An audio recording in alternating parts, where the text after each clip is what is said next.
All right, what's going on? Drive time, Thursday afternoon, 11 minutes past the hour of 2 o'clock. It is a beautiful, gorgeous May day as we have turned our calendars to May. It is May 1st. It is spring. It's about 68 degrees and sunny and clear here in downtown Salt Lake City, Utah, right outside of our Broadway Media Studios. And as it is every single day, it is good to have you along for the ride. Well, okay.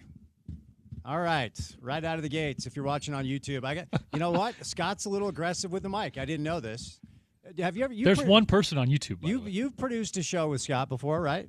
Yes. So is he jacking the mic around a lot? I don't know. No, he is clearly. It looks like it though. Yeah. All right, Scott. Let's go ahead and not do whatever you're doing with the mic. I'm going to screw this back in real time. Porter, hello. How are you? I'm doing well, Spencer. How are you? I'm good. You always. Wow. If anything with the mic is like off a little bit, it does send you. Yeah, no, I'm a creature of habit. Which admittedly is understandable. Yeah. But I enjoy that this is the opening segment of the show. And yes, I'm keeping the YouTube on you so that folks can see it. We are good. We are good. So in a past life, I worked for a radio station where the show before me featured a host that both spit his lunch into the microphone and also jacked his mic around. He actually is still over there. He still does middays. Shout out. And so I had to be very cognizant of the microphone setup. But Bill is not a microphone messer, neither is Sean. So now I know that Scott is. So we'll be very cognizant. But the mic is good now. So you know what? Actually, now that I think about it, whenever I do crosstalk with Scott, he is sitting back like this and he's jacking the mic around. Yeah, he's relaxed. He's kind of just doing his thing. Yeah, okay. We might have to get him like one of those.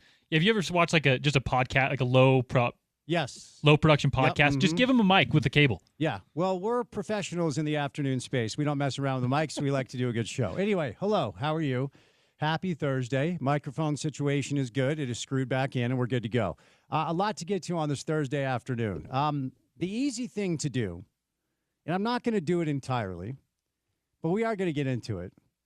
The easy thing to do is talk about the 2021 Utah Jazz, featuring Donovan Mitchell and Rudy Gobert and Mike Conley and Nickeil Alexander-Walker and Jordan Clarkson and George Niang and Derek Favors and Bojan Bogdanovic and Royce O'Neal, et cetera, and then talk about the decision that the new front office made after Dennis Lindsay decided he did not want to work for the new ownership and Quinn Snyder decided he did not want to work for the new ownership, and Danny Ainge is brought in, and Ryan Smith buys the team, and they elect to trade a superstar player in his prime in Donovan Mitchell, a legitimate Hall of Famer defensive superstar, and Rudy Gobert still in his prime. And then later on, get rid of Bogdanovic and Mike Conley and Royce O'Neal and the like, and George Niang. And we're watching all of these players play at a very high level in the postseason. The easy thing to do is to sit here today, the day after Rudy Gobert maybe had his best career postseason game, and criticize the decision-making process. And we are going to do some of that. But we're going to be fair about it, and we're going to talk about exactly how that all went down, why it all went down, and why 3 years later, and entering the fourth year, they may or may not have done the right thing. We're going to dig into it from a bunch of different angles. Really happy for Rudy last night. Rudy is a guy who I cheer for. 27 points, 24 rebounds. So we're going to do some NBA playoffs on the show today and get you ready for some good action tonight as the New York Knicks will try to close out the Detroit Pistons in Detroit, Michigan, Little Caesars Arena. That's a 5:30 tip time locally on TNT. And then when that game concludes, the Denver Nuggets will try to eliminate the LA Clippers at the Intuit Dome in Inglewood, California. So we have some playoff basketball to get to on the show today. We have some Jazz fans on the show today. We have some college football and college basketball transfer portal news locally and nationally on the show today. And we'll get you ready for a busy sports weekend that includes a road trip for Real Salt Lake as they're going to take on Vancouver today. Or not today, on Saturday. Vancouver, as of now, is the best team in the West, one of the best teams in all of MLS. So we'll get you ready for a weekend full of NBA basketball, a little soccer from the local side of things, and we'll do some college and pro football in addition to that. All right, good guest list. It's been a while since we've welcomed in the voice. That's right, the voice himself. Bill Riley stops by today on a Thursday afternoon. We're going to welcome in the voice of the Utes. We'll do some Utah football, some Utah basketball with Riles. An hour in studio with the editor of the sports section of the Salt Lake Tribune. Fake news. Aaron Falk will be in studio, that liberal left-leaning fake news outlet. We'll bring in Aaron today to talk about a bunch of different things on the program.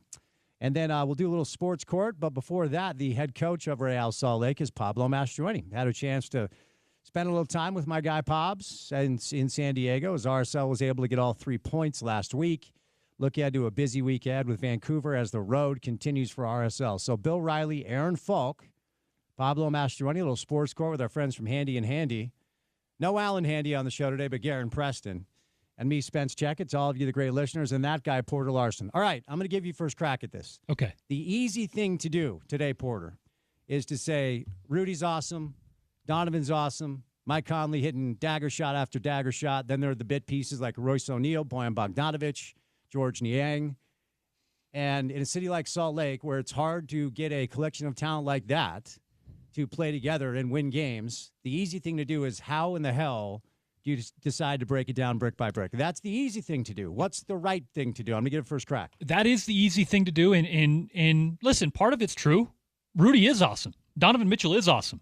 Part of that group that Utah had together was obviously awesome.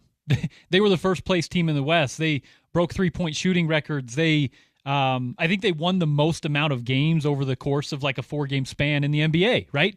This is a true thing. We can acknowledge that while also understanding timing, roster construction, salary caps,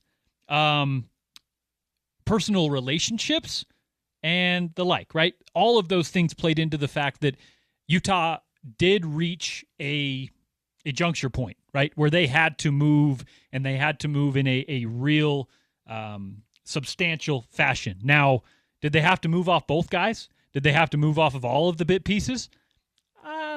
I'm not so sure. We will know the answer to that still in 4 or 5 years, but let's just rewind, right? Say you run it back for a couple of years. Well, then you do have probably a contending window maybe for the conference, for the Western Conference, but it lasts, Spence, about a year and a half. And then going into what would have been next offseason, you're looking at extensions for Rudy Gobert. You're looking at a roster that is really in a point where you have no versatility. You have no optionality. You have close to 50% of your salary cap allotted to a star center who, yes, last night did what we haven't seen him do in his career. And what, again, no one in the NBA has ever had a 25-point, 20-rebound, 80% field goal shooting game in an elimination match. No one in NBA history until Rudy Gobert last night. So we can acknowledge all of that while also acknowledging that the Jazz were in a place, partly due to folks in their front office, roster things that they, I think, kind of messed up on a little bit, some signings that they didn't necessarily have to make, and still understand that the Jazz had to move. Did they have to move in the fashion that they did, which is pretty much a complete reset? I'm not sure. What if Rudy Gobert's on this roster, Donovan's not? What if Donovan's on this roster and Rudy's not? Those are things that we can examine. But as of today, Spence, the Jazz have an opportunity to get the number 1 pick. They have the most roster optionality in the league. They have a window in front of them where they can build. Their window with Donovan, with Rudy, with that core, it was closing.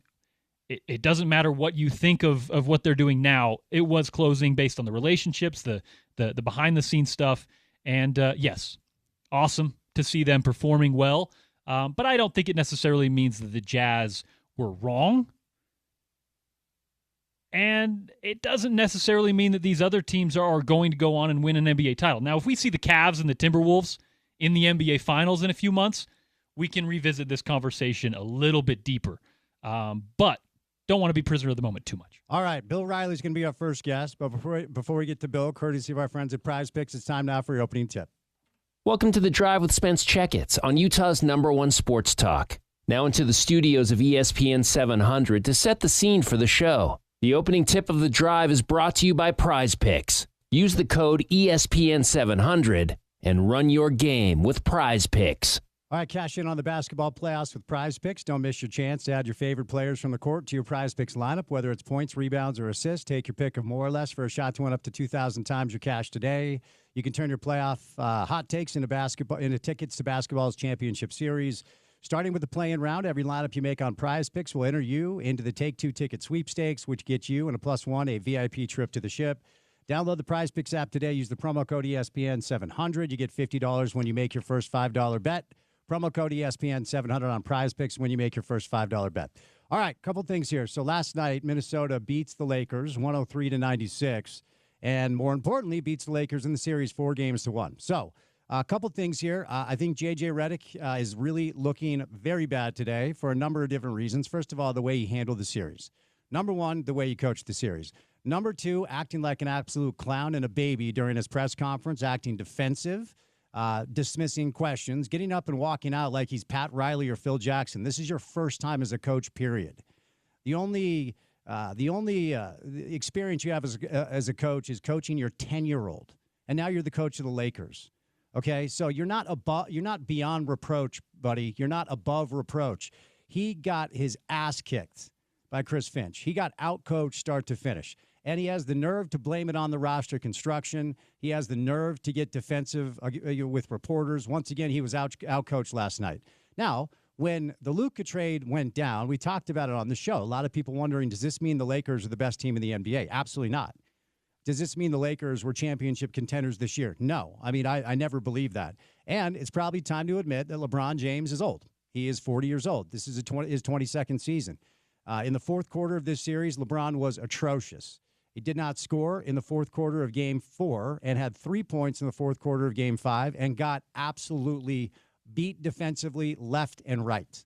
Okay, now we're going to do the song and dance, the LeBron song and dance now, where he has a player option, and that's already started, where he's like, I've got to have a conversation with myself, and he's going to hold the Lakers hostage. He's going to come back and play one more year. But at this point, it's probably safe to say that in his 22nd season, he is not the guy that you can rely upon to make miracles happen as he's done throughout the course of his career. That's why you bring in a Luka Doncic. Here's the problem, okay? And I'm not saying that Nico Harrison can take a victory lap today. I still do not make that trade no matter what. You do not trade a 24-year-old, 25-year-old generational superstar who's also a global superstar entering his prime the year after he took you to the finals. But Minnesota and Chris Finch made a calculated effort to put Luka Doncic in every defensive action they could last night, and it worked. Ant didn't have a great shooting game, but he beat Luka every time Luka was the primary defender, and it wasn't just Ant. It was Julius Randle. Every time Julius Randle found Luka Doncic on him, he went at him, and it worked. And it tired Luka out. Luka looked tired in the fourth quarter. Yes, he hurt his back. He was sick in Game 3. But if you're going to have these two players, and look, make no mistake, any roster constructor in the NBA would want LeBron James and Luka Doncic on their roster, you have to supplement their weaknesses with strengths on the other portions and parts of your roster construction, which they have not done. So J.J. Redick last night overthinks it, and I'm not a big Jackson Hayes guy, but at least Jackson Hayes has a little bit of size that he can provide some pushback. They bring Maxi Kleber off ice, who hasn't played since March and hasn't practiced with the Lakers once, and he was not ready to play at all. I thought Jared Vanderbilt, who spent some time here with the Jazz, gave them some decent minutes. And for all the conversation about what Rudy did last night, and look, I always cheer for Rudy. I will always cheer for Rudy. Rudy Gobert impacts winning in a way that most players, certainly in the league, do not, and most fans that watch basketball fully don't understand. Rudy was committed to the Utah Jazz. He was committed to this city. He did not want to leave. He still maintains a residence here. And, you know, the juxtaposition between Gobert and Mitchell was Donovan surrounded by his powerful agency. Did you ever find it odd that every time Donovan was out and about in public doing something that was pretty cool, it was public knowledge? Oh, he's at a 4th of July party. Why is that in the paper? Oh, Donovan Mitchell stumbles upon a car accident and helps out. Why is that in the paper? You want to know why? Because it was leaked. Every time Donovan was doing something in public, his agency made sure there were cameras on the scene to make Donovan look better. Rudy went about his business behind the scenes, helping people out without the fanfare of the public attention, because that's not who Rudy is. Okay, so if you're looking to take a side between the Rudy and Mitchell stuff, it's Rudy all the way. At least I'm Team Rudy all the way. I always have been. I was thrilled for him last night to shut people up. And I always get a kick out of how quiet the social media conversation turns into when Gobert has a great game, because all the Rudy haters, they go and hide. And the Shaqs of the world and the Bill Simmons of the world and our friend Ryan Russillo, get people like that who hate Gobert, they're eating a ton of crow today. And I love that. And I was happy for Rudy. But we also have to acknowledge that Rudy was catching lobs over Gabe Vincent, who is Porter's height. Okay, we have to acknowledge that Rudy was catching lobs over Dorian Finney-Smith and Austin Reeves, who are 6'6" and 6'7". Okay, so the Lakers, with a calculated risk, and in the past against Gobert, this has worked at times. The Lakers aren't necessarily a small roster, but they just don't have centers, okay? Like Dorian Finney-Smith is 6'7", Rui is 6'9", LeBron, of course, is 6'8", and built like a tank, which makes it odd that Dante DiVincenzo can knock him over and he has to sit down for 30 minutes to catch his breath. Luke is a big boy. Austin Reeves is a big boy. Vando's 6'9", right? So they've got a roster of big wings. They just don't have centers, which is why they try to trade for Mark Williams before Mark failed his physical. And yes, Mark Williams would have made a difference. Sorry, Shaq. Can we get Shaq off the dais, by the way? Shaq is a legend, but he never says anything of any value. I thought Chuck handled it well last night. I thought Kenny handled it well last night. But Shaq is just this old, angry big that won't give anybody any credit. And Rudy deserved a lot of credit last night because Minnesota shot 7 of 47 from 3. That is 14.9%. Okay, so Dante DiVincenzo, 2 of 12. Nickeil Alexander-Walker, 2 of 9. Ant never fully got going offensively, but he did so many other things that were so good. He had 11 boards. He had 8 assists. He had 3 steals. He was engaged on defense. This was the Rudy Gobert game. And because it was against the Lakers, the basketball world was watching, and he was dominant. He had 9 offensive rebounds, which is the most in Minnesota Timberwolves history, tying actually Kevin Garnett. He had 24 overall boards. He had 27 points. He was 12 of 15 from the floor. He had 9 dunks and dominated the paint. 2 block shots, 4 or 5 others affected.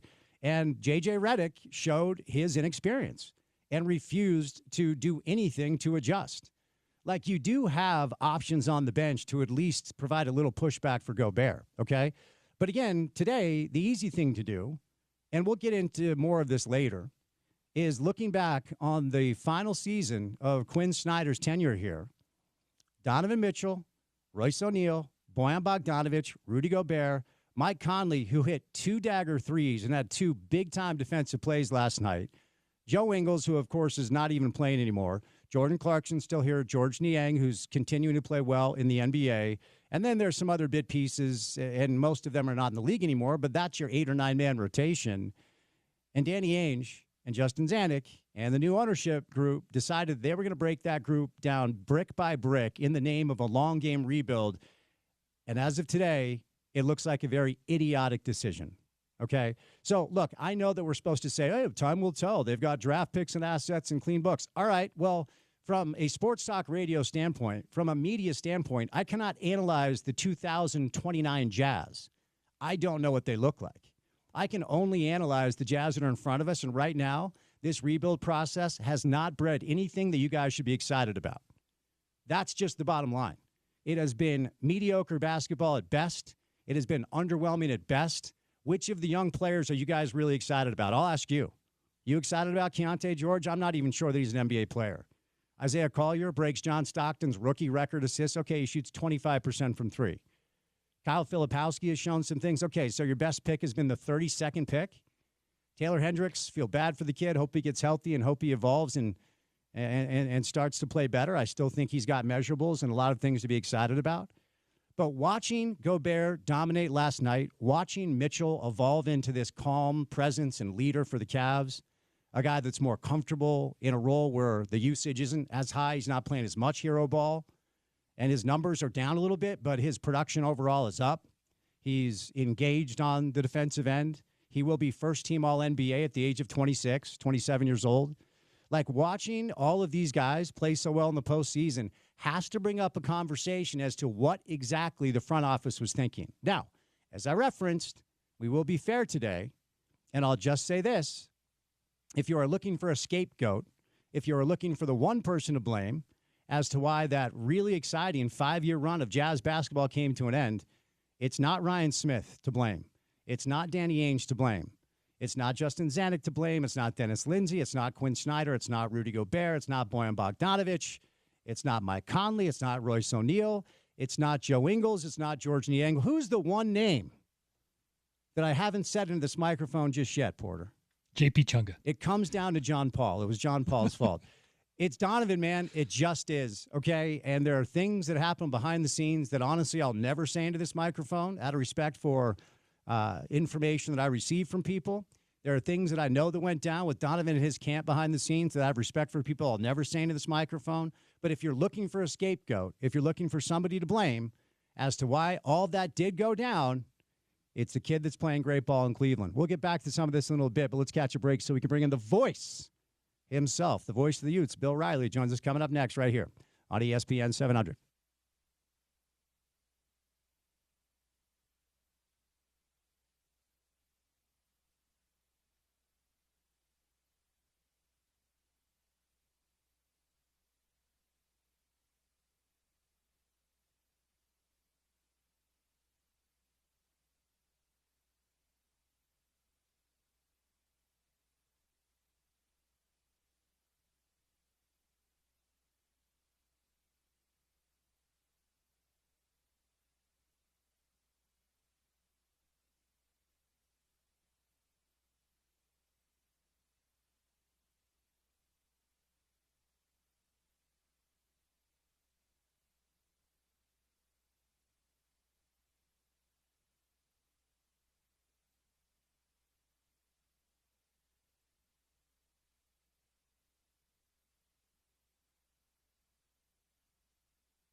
On this show, this song means only one thing and one thing only.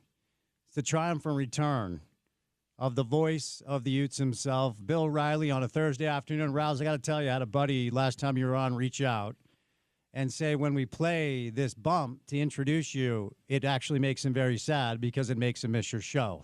Thought you might want to hear that. Well, that was nice of him to say. How you doing, man? I'm doing great.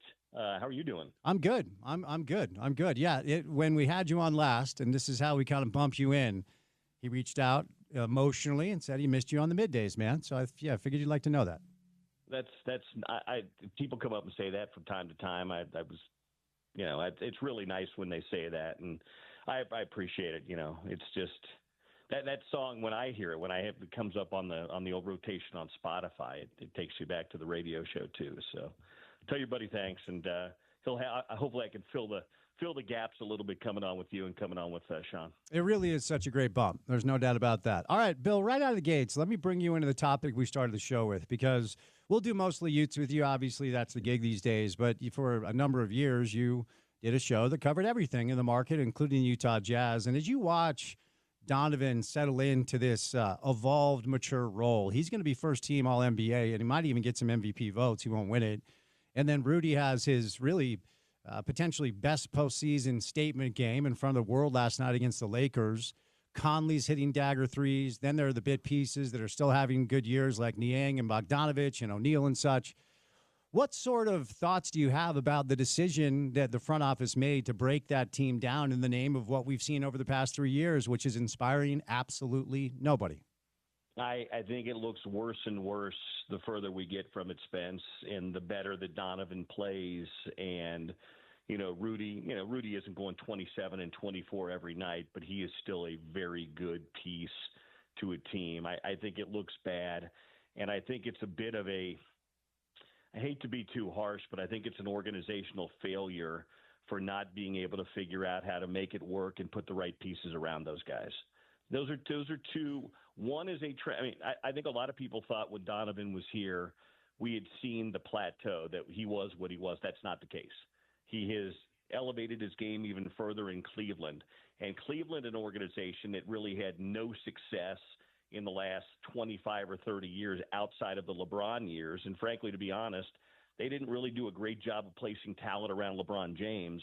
They have found a way to build an organization around Donovan Mitchell. I think it looks worse and worse. As I've said to you on this show before, I'm still not quite sure, outside of hoping that you get the number one pick in Cooper Flagg, what the plan is. And I do think that, you've got to, when you've got star players, they don't have to be best friends, but somebody figure it out. Adults in the room figure out how to make it work. And I don't think the Jazz did. And I'm not sure if you're going to have an all-NBA defensive guy, a first-team all-NBA guy, and some good pieces like they had here anytime in the near future. So I just think it looks worse and worse the further we get from it. You feel the same? Yeah, I do. And, even at the time, and look, to be fair, Donovan behind the scenes really was causing issues to the point where I think they had to do what they had to do with him. But if you just kind of draw a little bit of a parallel here, if you say that they do the Mitchell deal, but hang on to Rudy, who wanted to stay here, you bring in Lauri Markkanen and you bring in a bevy of draft assets that you get from Cleveland. And at the time, I think it was Ochai Agbaji, who actually played well for Toronto this year. I think there's a world that would have existed, and who knows what it looks like. And, ultimately this is a hypothetical, but it's what makes sports radio fun. I think there was a world that you could have moved forward in a different way as opposed to breaking everything down in the name of, again, the past 3 years, which has just been a road to nowhere. Yeah, and again, those were guys, and I know people will say, well, you did it once, you can do it again. Yeah, but that's hard to do. And maybe lightning did strike twice for them with Stockton and Malone and then Rudy and Donovan. But we've not seen anything really over the last 3 years. And, yeah, you acquired Lauri Markkanen, but there's got to be part of Lauri Markkanen that feels like he's wasting away some of his best years of basketball playing for a team going nowhere. And how long is it before Lauri Markkanen decides he doesn't want to be part of this rebuild anymore? So, yeah, I want that franchise to have success. Those were fun years. And I know you told me a lot about it, and I talked to other people that, yeah, Donovan was problematic behind the scenes, but find a way. And if you can't find a way, I don't know that you had to get rid of both. I mean, because clearly Minnesota's found a role for Rudy, and obviously they've got Anthony Edwards, which is transformational too. But I look at it and I say, I don't know when the Jazz are going to be competitive to the degree they were competitive when they had Gobert and Mitchell here, and as you said, Conley and others. Yeah, and 3 straight years with no spring basketball. And spring basketball is so fun. Playoff basketball when it's in Utah is so fun. But we'll move on now, Bill. I wonder, I thought Junior would be drafted, held out some hope for Karene, but happy for Caleb Lohner. I mean, what a story. But your thoughts on the only Ute being drafted this year, being Caleb Lohner, and obviously we'll get into some other players who have found some landing spots, but not a very active draft cycle for Utah football. What are your thoughts? Yeah, I mean, I think it was just one of those off years where you had some guys that were, third-day guys or free agent guys, and that's just how it was. If, you play the game forward next year, there's a chance Utah has 2 guys in the top. I've seen a lot, way too early, but I've seen the 2 tackles, Spencer Fano and Caleb Lomu, both mocked in the top 15 or 20 picks. So I just think it was one of those years where you didn't have a lot of guys that were top-end guys. But the good news is, I think those guys are all good football players. I'd be shocked if Junior Tafuna and Karene Reed and, even a guy like Zemiah Vaughn, because he's just such a good athlete, they don't end up on NFL rosters. And once you end up on an NFL roster, you make your way forward there. But I think those guys are good football players. I just think it was one of those off years where they just didn't have it. Well, and one of the other dynamics here, I can remember when Trevor Riley was drafted by my New York Jets. I think he was a 7th rounder, and I sent Trev a text like, hey, congrats, man, you got drafted. And, of course, in true Trevor Riley fashion, he sends me an expletive-laden response about how pissed he was that he didn't get to choose where he wanted to sign. So if you're not going to be, first 4 rounds or whatever, maybe a Connor O'Toole gets to choose that he goes to Seattle and Junior with the Texans or what have you. So maybe all these players would have preferred not to be drafted late so they can decide to choose which landing spot they actually ultimately go with. Yeah, you'll get just a few years ago, Britton Covey didn't get drafted. We all loved Covey. Oh, somebody will pick him. Well, they didn't. But what happened? He lands with the Philadelphia Eagles, has a Super Bowl ring, has been a really good special teams performer for him. So you're absolutely right. Those guys get to pick that location because, to be honest, when you're a 6th or 7th round pick, there's not a lot of guaranteed money anyway. And if you're a priority free agent, they're going to give you some of that money too. So I think at the end of the day, it's going to work out pretty well for those guys being able to pick and choose their own spots. So, of course, the massive storyline coming out of the draft was the fall and slide of Shedeur Sanders, and you had a chance to call some of Shedeur's games. And, anecdotally, I told the story of Big 12 Media Day where Sean and I were on Radio Row and interviewing coaches and players without much fanfare. And then double doors open, 6 cameras are following Shiloh, Shedeur, and Dion around, and we had a chance to interview Shiloh. They didn't let us interview Shedeur, but of course the circus that follows them around is undeniable. And look, I always find it fascinating, Riles, like the chasm that exists between talent evaluators that work for teams and leagues and talent evaluators that work for media outlets. And I'm not saying media members don't work hard and do the best they can to analyze. Is this as simple? Can we be as reductive as NFL talent evaluators did not evaluate Shedeur as highly as maybe some of the media guys did? I think that's exactly what it is, Spence. And then when I'm not sure that he was a 5th round talent, but he was a 2nd or 3rd day talent. And then when you have everything that went along with him, I think that some teams don't want to bring in all that went with Shedeur Sanders for a guy that's going to be a backup quarterback, and you don't want to bring that circus to town. I had a chance to interview him the year before at Pac-12 Media Day. He and Travis Hunter sat down together, and Shedeur couldn't have been any more rude than he was. Looking at he was literally scrolling through his phone live on the radio during the interview. Travis Hunter was a really nice, friendly kid, and it was kind of his first time through doing any of that stuff. Shedeur was disinterested, dismissive, and got up to leave before the interview was over. It was the last question. Travis was answering it. He got up and kind of wandered off. So that was my one in-person experience with him, and I know other people have had that same experience. I think he was a really good college quarterback. It was really hard to judge him because his offensive line was so awful over there, and it was a little bit of an unconventional offense, so it was kind of him improvising. things I know, he's a competitor. He's a really tough kid. He's got good football instincts. So, he's now going to do what a lot of people have to do. He's got to go prove himself. And if he can prove, the thing with the NFL is, man, they don't care. You go out, and if you can play, you'll find a spot on the team. And if you can't, they'll say, thanks for coming in. Goodbye. So we'll see this fall. I mean, it's a tough situation because you've got two veterans in Flacco and Pickett, and then they drafted Dylan Gabriel in the third round. And, there's only so many reps to go around, even in fall camp and things like that. So it'll be really interesting to see how that whole thing plays out in Cleveland. So, spring football, Forever 22 game. I was down on the sidelines, boots on the ground, grinding, and you were up in your beautiful air-conditioned studio calling the game, so I didn't get a chance to come say hello. But what from your bird's eye view? Just some takeaways for Utah fans that did not have a chance to see the action. What were your takeaways from the Forever 22 game? Well, I thought Dampier did a lot of the same things in the game situation that we saw him do all spring long. He's a talent. I was actually surprised he played as long as he did. And I know the quarterbacks weren't live, but that did surprise me a little bit because we have seen non-contact injuries in spring games before. But I thought he was terrific. It's hard to say with the defense because they have to run it so vanilla. Morgan Scalley's not able to blitz and scheme a bunch of stuff up. But I think you can see athleticism flash. And I thought that the Carvalho, the young wide receiver who took that screen to the house or down inside the 5-yard line, showed some flashes. I think the running backs all looked really good in that game too. We didn't see a single one of the starters on the offensive line, so it's hard to judge that. But I'll tell you what, the guy that I noticed in practice this spring, and I thought he had a good game during the spring game, was Bird Ficklin, the left-handed freshman quarterback, the kid out of Oklahoma.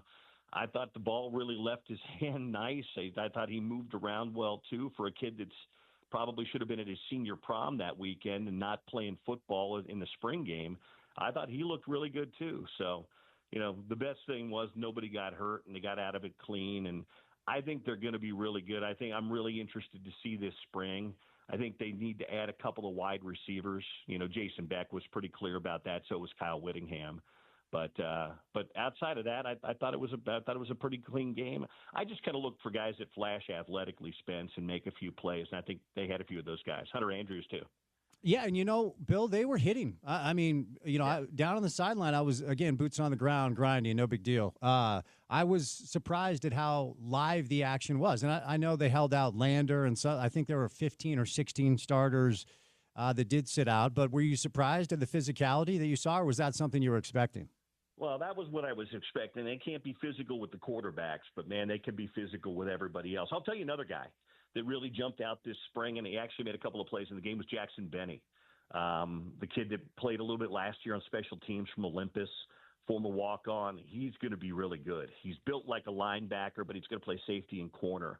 I thought he was really good, and he had a big hit in that game too. So, no, it doesn't surprise me that they were physical everywhere but with the quarterback, because – if you're going to put some shackles on Scalley and say you can't be exotic and you can't do a lot of things, he's going to be physical where he can. So that didn't surprise me. You referenced the wide receiver group, and as you said, both Coach Beck and Coach Wood have talked about it. Zach Williams, Zacharias last year, known as Zach this year, lands at SC, and he had a couple of really nice plays in the spring game. When the spring game was over, I asked a couple of the coaches, including Jason and Morgan, are you guys expecting and look, we should be very clear that kind of the rhythm of this thing over the past 4 years or so since the transfer portal became a reality. And, BYU loses Harrison Taggart and Keelan Marion right after their spring session ends. Usually spring ball ends, spring game happens, you have exit interviews, and then players leave. It's not a surprise, but I think there was some surprise that Zach decided to leave. What was your response to that story? Yeah, I was surprised, too, just simply because – he was clearly the best wide receiver all spring long. You mentioned making some plays in the spring game, and wide receiver one in a program like Utah where they're going to clearly throw the ball more this year. I thought he was in a pretty good spot, but I think what you've learned, what I've learned, especially over the last couple of years, is don't be surprised by anything when it comes to the transfer portal. And for him to have hit it so quickly, but then he landed pretty quickly tells you there was probably some stuff that was going on behind the scenes. Shocker, I know, to a lot of people, but for him to have, immediately after the spring game made that decision and then landed pretty quickly probably tells you there were some other decisions. So you just have to, you don't know what's coming. I don't think the coaches probably expect it, but I think you have to expect some of that stuff. And now you pivot and try and, figure out who your new wide receiver one's going to be, whether you bring them in here in the spring portal or it's somebody that's already on your team. So the internet is full of folks with mental health issues throwing their feces at each other. So I don't necessarily program my show off of it, but you reference, things that are clearly happening behind the scenes. Now, here's the issue. So you can say, well, BYU, they are tampering with our players, or USC. Here's the problem. There are no rules against it. And so everybody should be doing it. If it's not against the rules, you're going to be doing it. Now, the House versus NCAA settlement might bring some clarity. And look, you work for the school, so be careful and do what you got to do. But is there a feel up there that the Utah players are being tampered with, I guess for lack of a better term, by BYU and other schools? Well, I think tampering's happening everywhere, Spence, and there are actually rules against it. You're not supposed to reach out unless if the kid declares for the portal, that's where the communication's supposed to begin. I don't think that that's necessarily the case across intercollegiate athletics, but that's the case. Now, with the House settlement, it's supposed to put guardrails on it. There's supposed to be a third party that will be monitoring. We'll see if that happens or not.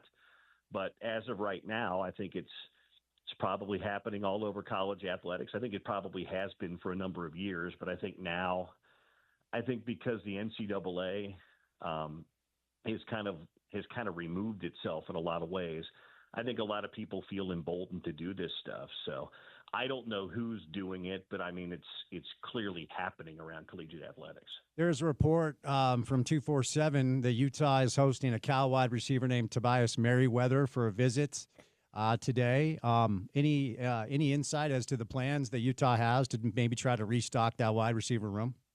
I just know that they're according to my conversations with Jason Beck, we actually had him on during the broadcast. And he said that they would be active in the transfer portal looking for some help at wide receiver. So anybody it doesn't surprise me at all that they're bringing some guys in. And again, I don't know, there's a lot of guys in the spring. They're probably not as plentiful, the big play guys, as you would have in the fall. But there's plenty of talented guys out there. And I've used this example a lot. You don't have to find them for the big programs. I mean, look at the guy that was taken over the weekend in the NFL draft, the Iowa State wide receiver, Jaden Higgins. I believe he played his first 2 years of college football at Eastern Kentucky. And then Iowa State found him, brought him in, and he became a, first team All Big 12 second round draft pick. So there's so many guys and so many schools out there that I have no doubt that they're going to bring a lot of guys in. And I think, I don't know what the magic number is. My guess would be they'd probably like to have one or two guys that they could get to add to their numbers. And obviously with the loss of Zacharias Williams, you want to fill that spot as well. So I don't know anything about any of the guys they brought in, though. Trying to analyze Big 12 football this season on May 1st as an exercise in futility, but I'll just go off the Vegas lines.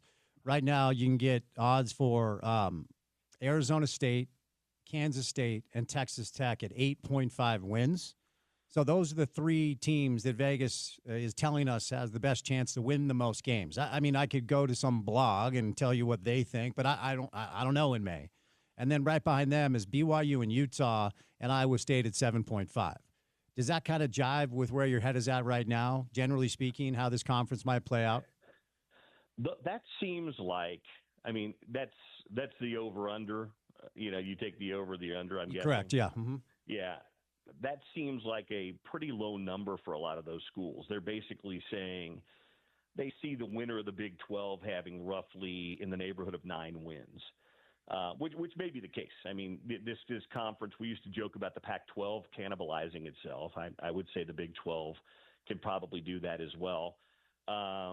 Yeah, I haven't looked close enough at it because, like you said, it's May 1st. I figured I'd dig in on it a little bit after the rosters kind of balance themselves out sometime in June. Those numbers, for whatever reason, feel a little low to me, but, they're probably in the neighborhood. I'll ask you a question that's been posed to me at different stops, and questions that I've a question that I've posed to other college football guests. What gives you, Bill, the most confidence that year 2 in the Big 12 will be better for Utah football than year 1 was? Well, again, the offensive line might be the best in college football. Certainly going to be the best in the Big 12. The defense brings back a lot of really good player performers. And I'll say this because I had a front row seat for every game last year. The team competed and played really hard. They were wildly deficient at one position.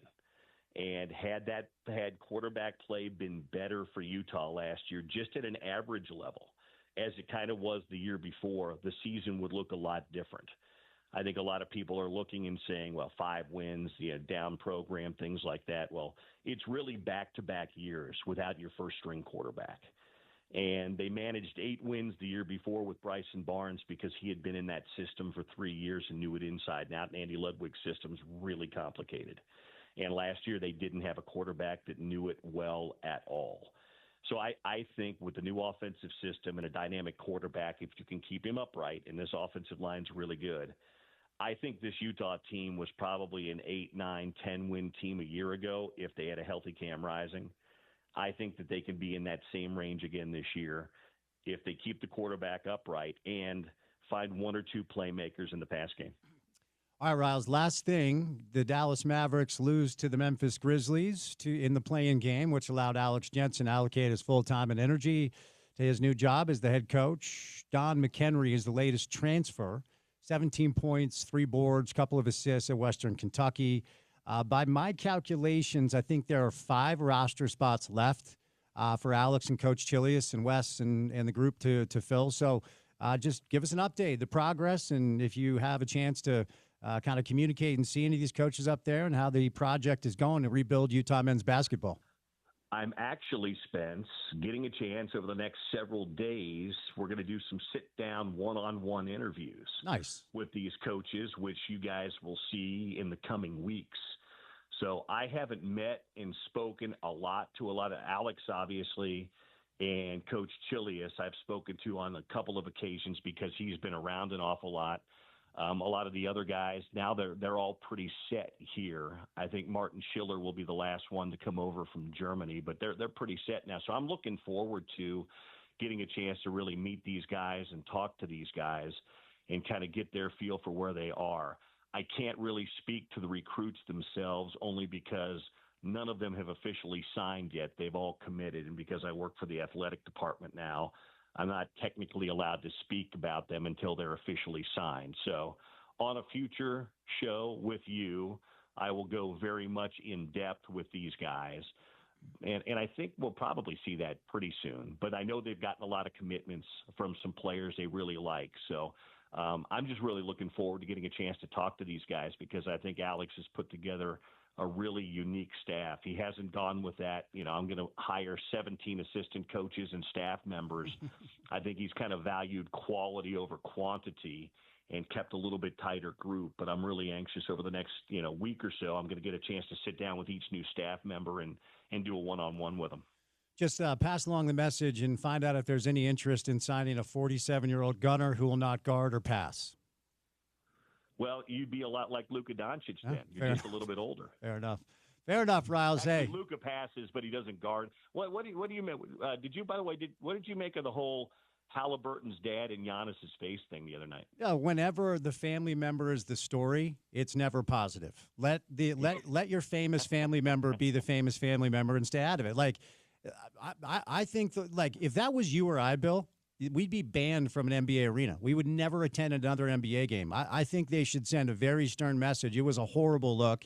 And he took the shine off his son's moment. You know what I mean? Like, right. Everything about it was just clown behavior. By the way, they did come out this afternoon. The Pacers have banned him for the rest of the playoffs. Oh, I didn't see that. 4 away games. Okay, good. Yeah. Good. All right, my friend. Great to see you. Let's get together soon, okay? Talk to you soon, Spence. The voice of the Utes. His name is Bill Riley. He joins the program from time to time. He stops by today courtesy of our friends at IFA Country Stores. IFA Country Stores, they have everything you need to care for your lawn, no matter its size or shape. Their 4+ lawn care program can promote healthy green grass this summer. Visit with their team of pro turf and landscape consultants that help provide products and services to local baseball and soccer fields, golf courses, parks, and other city properties throughout Utah. It's the same knowledge and care that they share with you about your yard. You can find them online at ifa.coop. We got 1 hour in the books. We got 3 hours to go.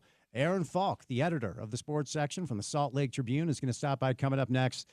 We'll do some RSL with Pablo Mastroeni today. We got Sports Core later on. We'll say goodnight at 6 on a Thursday afternoon. So keep it right here on ESPN 700.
All right, Thursday show rolling along.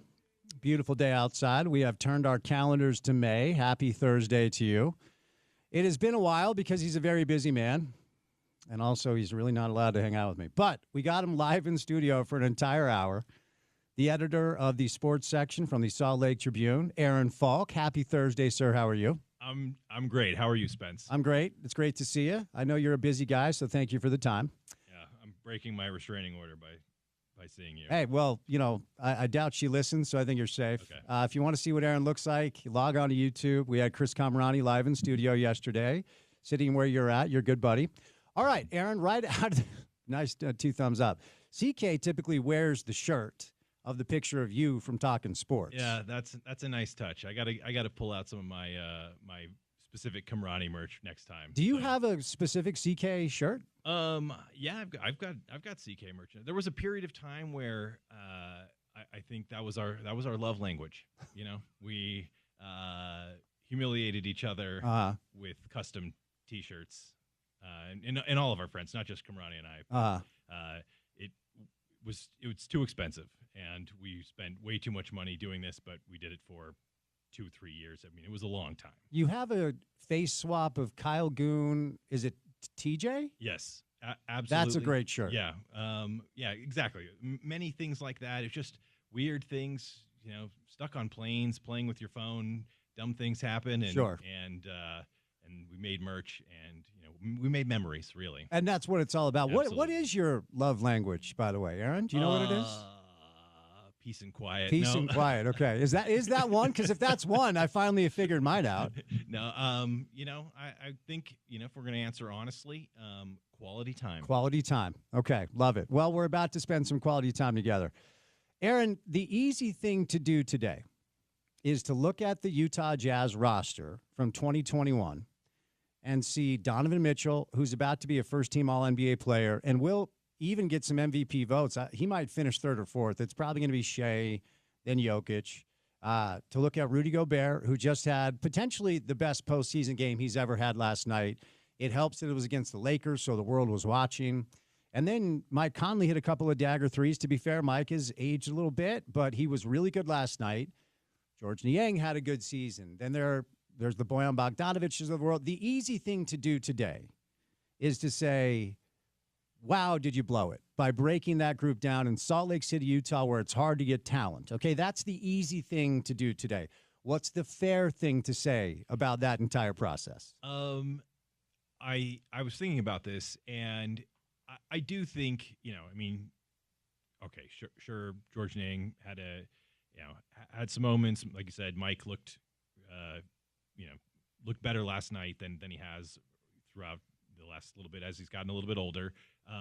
But both of these guys, both Rudy and Donovan, went to better teams than I think would have existed in Salt Lake. And so if you are, a believer in, we're living for the now and playoffs is a good time, and, we have two star level players and truthfully may not achieve a duo like that anytime soon. Mm-hmm. I think you have a fair argument to be frustrated and say, hey, we should have been a playoff team. We should have given ourselves a few bites at this, and maybe you get lucky and break through. But I think if you look at it realistically, the talent that Rudy has around him in Minnesota is better than a Rudy Donovan team was here. And I think the talent that Donovan has around him in Cleveland is better than a Rudy Donovan team would have been here. I mean, no disrespect to the Royce O'Neals of the world, and Bojan has not bet, is not the person that Bojan was when he had the surgery in the bubble that pandemic season. But I don't think that cast of players matches either one of those teams, and I don't think that there were a lot of avenues for bringing in that kind of talent. There's no Garland coming. There's no Julius Randle coming on the other end, and even if you say that Donovan is as good as Ant or whatever, I just don't think that you have the cast that supports either of them the way that they do in their current situations. The fair and well said. So I'll reduce it to a question. Do you think, because for whatever reason, Dennis Lindsay meets with a new ownership group and decides, like, I'm out. All right. So I'll be the consultant, essentially pay out my contract, and I'll exit stage left and wear leather jackets and such. Quinn himself said no pathway forward. So the decision to break that team down brick by brick essentially was Danny's, right? And probably Jay-Z as well, a little bit, who was still part of the equation. Do you think it was the right call in retrospect? I think so.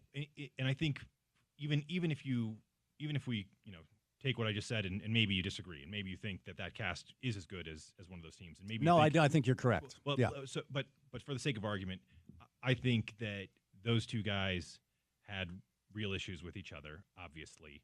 And, sometimes you got to break up. And maybe you could say, hey, if you stick together for another 7 years, everything heals over. We've got scars. We move on.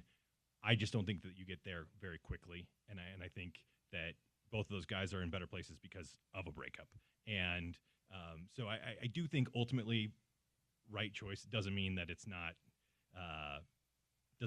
painful, and doesn't mean that that's not going to be the high watermark for a long time. I mean, that very well may be as good as it gets for 10 or 20 years. I don't know.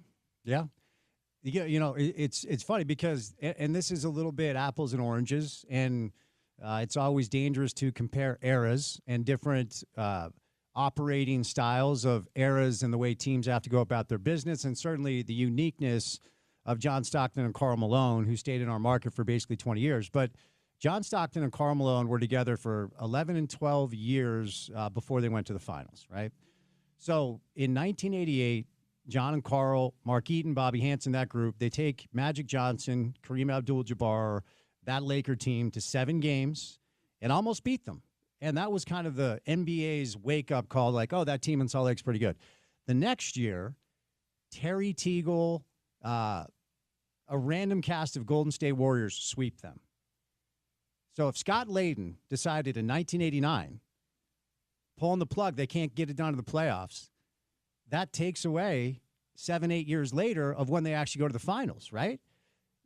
Do you see the parallel here? So, look, again, this is a little bit unfair because we can, again, be reductive and say one person blew this whole thing up and he's playing in Cleveland. This was a Donovan Mitchell. I don't want to live in Salt Lake anymore.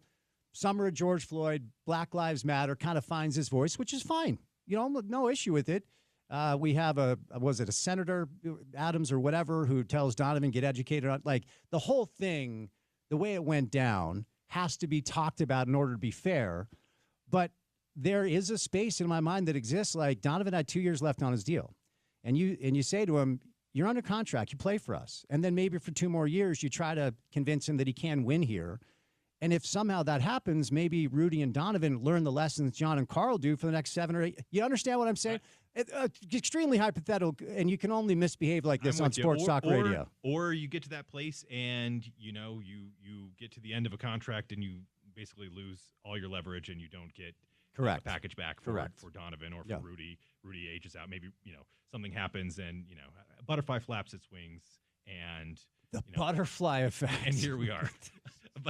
But I think that it makes sense on paper to have done what they did. It hurts the heart of people who want to watch quality basketball, right? Because it was not a season to pay attention to. I mean, if you watched all 82 of those, you're a sicko. Good for you. Mm-hmm. But there was no reason to be invested in what was happening on that court in any meaningful way this year. So if you're hurt, I completely understand. But I think on paper, it was the strategically sound thing to do, knowing that you might not get those packages back.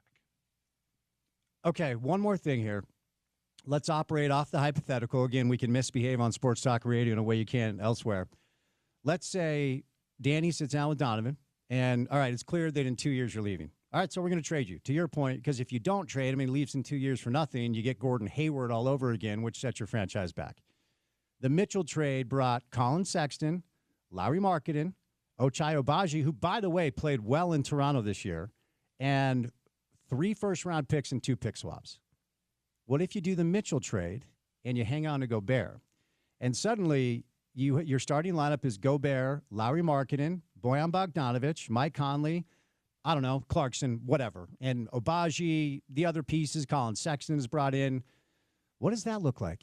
And Quinn decides, okay, I'll stay. There's a pathway forward because we're not completely rebuilding. Or Quinn doesn't. I mean, there's a chance there that Quinn Snyder, a good NBA coach, maybe great NBA coach, runs into a situation where your voice doesn't sound the same. Sure. You lose a locker room a little bit, or you just need to shake things up. So maybe there's another piece there where if it's not Will Hardy, it's somebody else who comes in and can take over and give you a little bit more energy. And that way. I don't know, but I mean, I agree. I think those are good teams. Again, probably not a championship level team. And you also run the risk of Rudy aging out and being on the downward slope of a career arc, and you're like, why did we do this? So with a big contract too. Yes, with a huge contract, and a guy who, as talented as he is, does a thing that everyone here can appreciate and respect, but does get either exploited or gets some blame for in the kind of the national landscape, and maybe that's not a winning combination all the time. Sure. Last night was great, but so far, it hasn't exactly won a championship just yet. Well, and to be fair about last night, he was catching lobs over Gabe Vincent, who's your height. Like Redick decided to go. Good size, by the way. That's good size. To Gabe. Good size and girth. While we're at it, I mean, Redick went all small, right? And so, in order to be fair, it's not like they were throwing it to Rudy on the block and he was giving you the Hakeem Olajuwon dream shake. I mean, he had 9 dunks, right? 9 offense. Look, he was awesome, but it was against a team that went completely small. Let's see. All right, one more thing here, because every time for instance, the Pistons and the Knicks play tonight. The Pistons have lost 9 straight home playoff games. They have not won a home playoff game since 2008, which for guys, I'm older than you, but you remember Isaiah Thomas and the Bad Boys and the great Pistons basketball.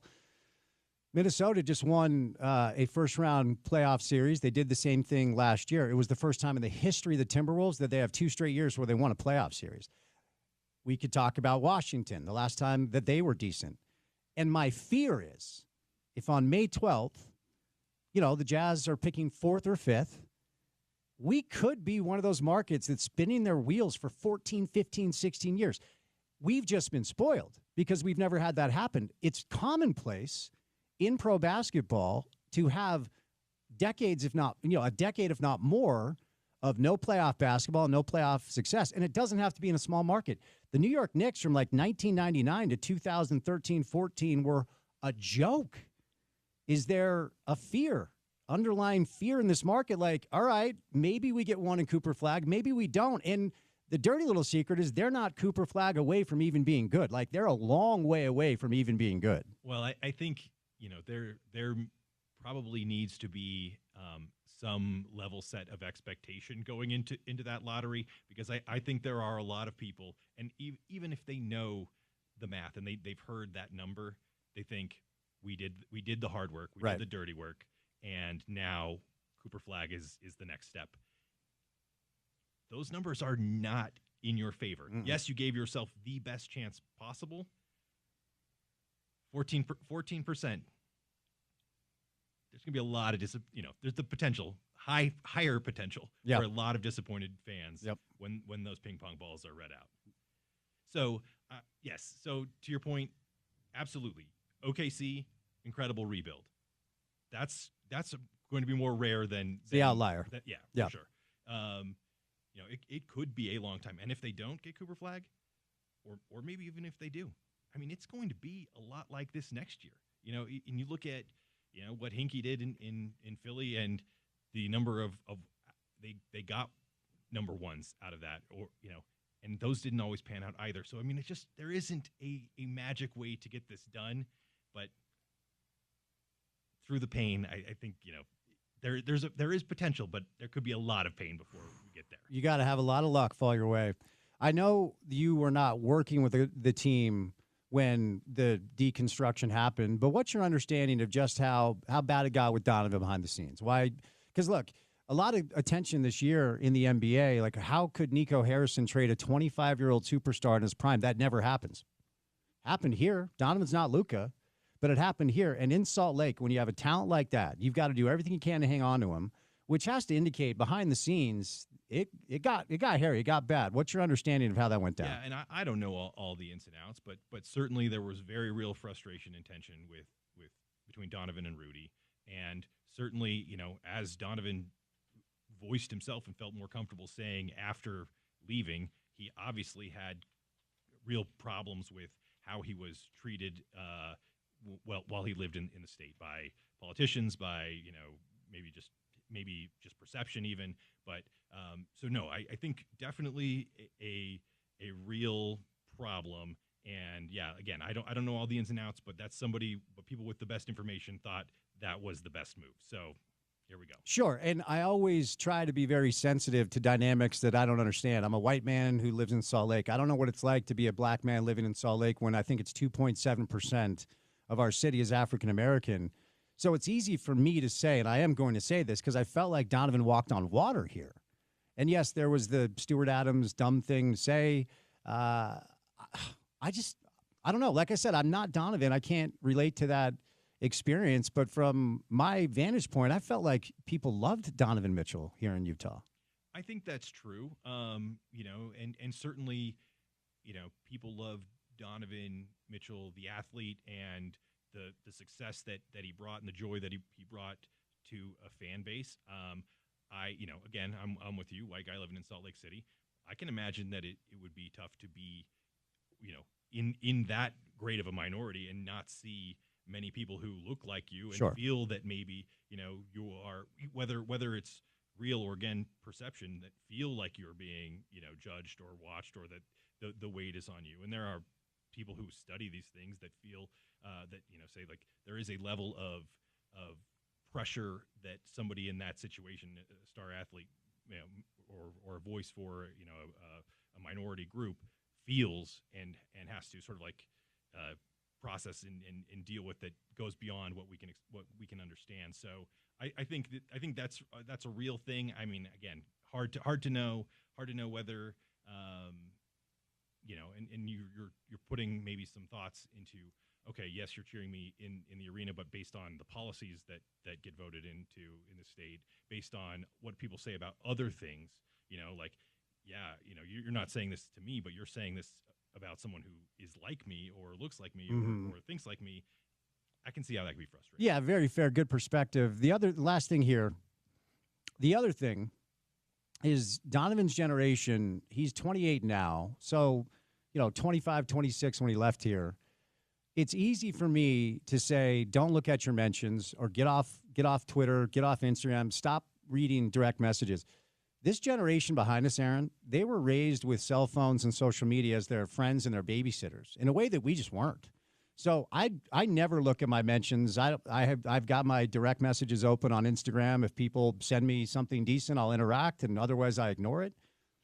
But the social media backlash that he took here in the state after he started speaking up, it's easy for me to say don't read it, but they all read it. I mean, coaches in the NBA talk about going in to the locker room at halftime to give a speech, and all the players have their phone looking at their mentions.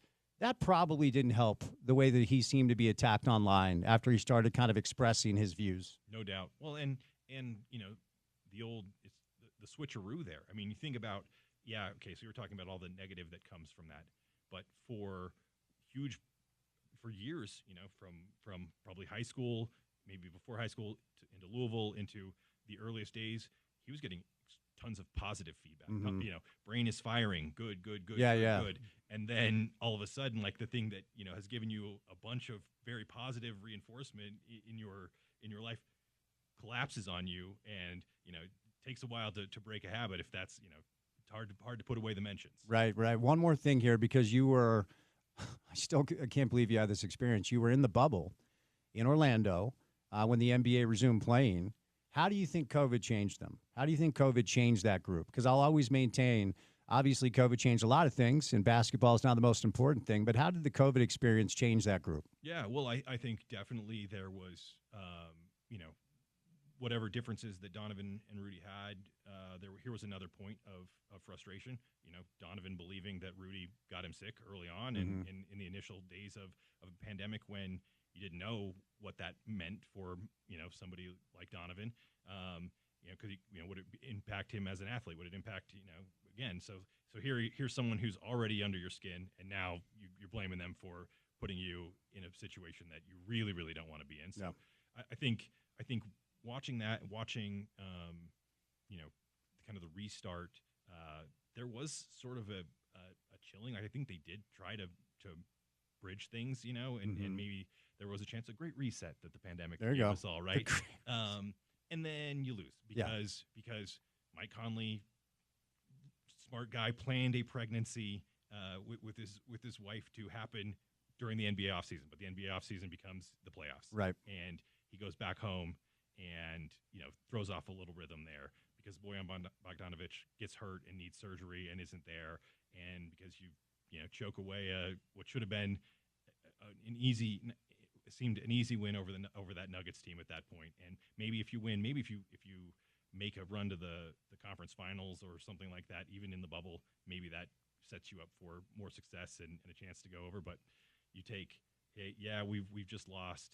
We don't have that taste. Then we come back and get run out of the building early on. Vibes are very, very down. Yeah. 5 years ago that you were in that bubble. It's wild to consider, isn't it? Truly insane.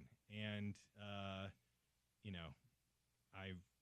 it's very funny. It's like it just becomes part of a personality. We're so old. I feel like it's just like this is the depression for us or something like that, right? Like we have to talk about it. It's a central point in everything. And then there's just people that don't care. It's not going to bother them anymore. Let it go. And I'm trying to get to that place. There you go. Yeah, let go, let God, Aaron. All right, coming up tomorrow, excited for this. We're going to be out and about at the Fulmer Legacy Center. This is a legacy fulfilled, a milestone 40 years in the making, will be realized tomorrow. The location is 10960 South Park Road in South Jordan. It's their grand opening. We're going to have a ribbon cutting that starts at 11 a.m. The event itself goes from 11 a.m. to 3, but we're going to be there until 6. So ribbon cutting ceremony, tours of the new facility, appearances by local leaders, dignitaries, and sports personalities. Fulmer Legacy Center is going to serve as a hub for amateur boxing, youth mentorship, and community health programming, including fitness boxing for women, seniors, and individuals living with Parkinson's. So come on by, of course, the legends themselves, Gene, Jay, and Don Fulmer. It is the legacy fulfilled, the grand opening of the Fulmer Legacy Center at 10960 South Park Road in South Jordan. All right, Tusks Up coming up next on the program, so keep it here on ESPN 700.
So listeners of the program and also friends of mine know that I'm a massive, massive fan of the greatest reality TV show of all time, Laguna Beach, and then The Hills, of course. Shout out LC, who's like a sister to me.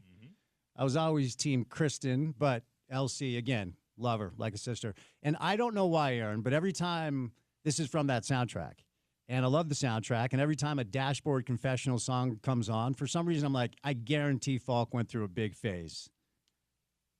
Fair? Confirmed. Okay, knew it. I knew it. I don't know why. Listen, man, I got feelings. I know you do. You know? I know you do. It rocked my world. You know, this came out. I was in high school. You know, truthfully, might be a bigger fan of some of his early work with his band. Here we go. Seems Forever. Okay. Just kidding. Was this in the phase when you were playing music? Yeah, for sure. Like this is we're going to Warped Tour. We're going to shows. We're hanging out at Kilby Court. Love it. You know, we're putting this in the 6-disc changer in the Nissan Pathfinder, and just feeling the world, man. Windows down. Did you cover a Dashboard song? No. Oh man. Okay. All right. Well, yeah, that soundtrack has been making the rounds, and that song came on. I'm like, I know Falk would appreciate it. All right, Aaron. Tusks up. Okay. So the headline on ESPN.com is this: Mammoth Gaff ? Utah mom on name after leak. CK yesterday on the show was more interested in the angle of who is up at 2 a.m. monitoring the Utah Hockey Club YouTube handle and why are we doing this. For me, it's another dynamic where who's asleep at the wheel over there. I mean, this reeks of a whole like, hey, we're going to leak the yellow Jazz jerseys accidentally and then say, wait, purple's back. So it appears that the Utah Hockey Club accidentally let the cat out of the bag, and the hockey club henceforth and forever will be known as the Utah Mammoth, which I think is so bad for so many different reasons. But this is another embarrassing look, man. That's my opinion. Where are you at with it? Oh, I mean, it's hard for me to get very worked up about something like that. I mean, well, I'm not losing sleep. Yeah, I'm just saying. You know, I think having worked in that world, sort of before, like, there are a lot of different people doing a lot of different things, and again, did somebody make sure? Just we need to secure this to make sure that this handle exists on YouTube, and you're trying to just lock it down, and then oh no, we've confirmed when we should not have confirmed.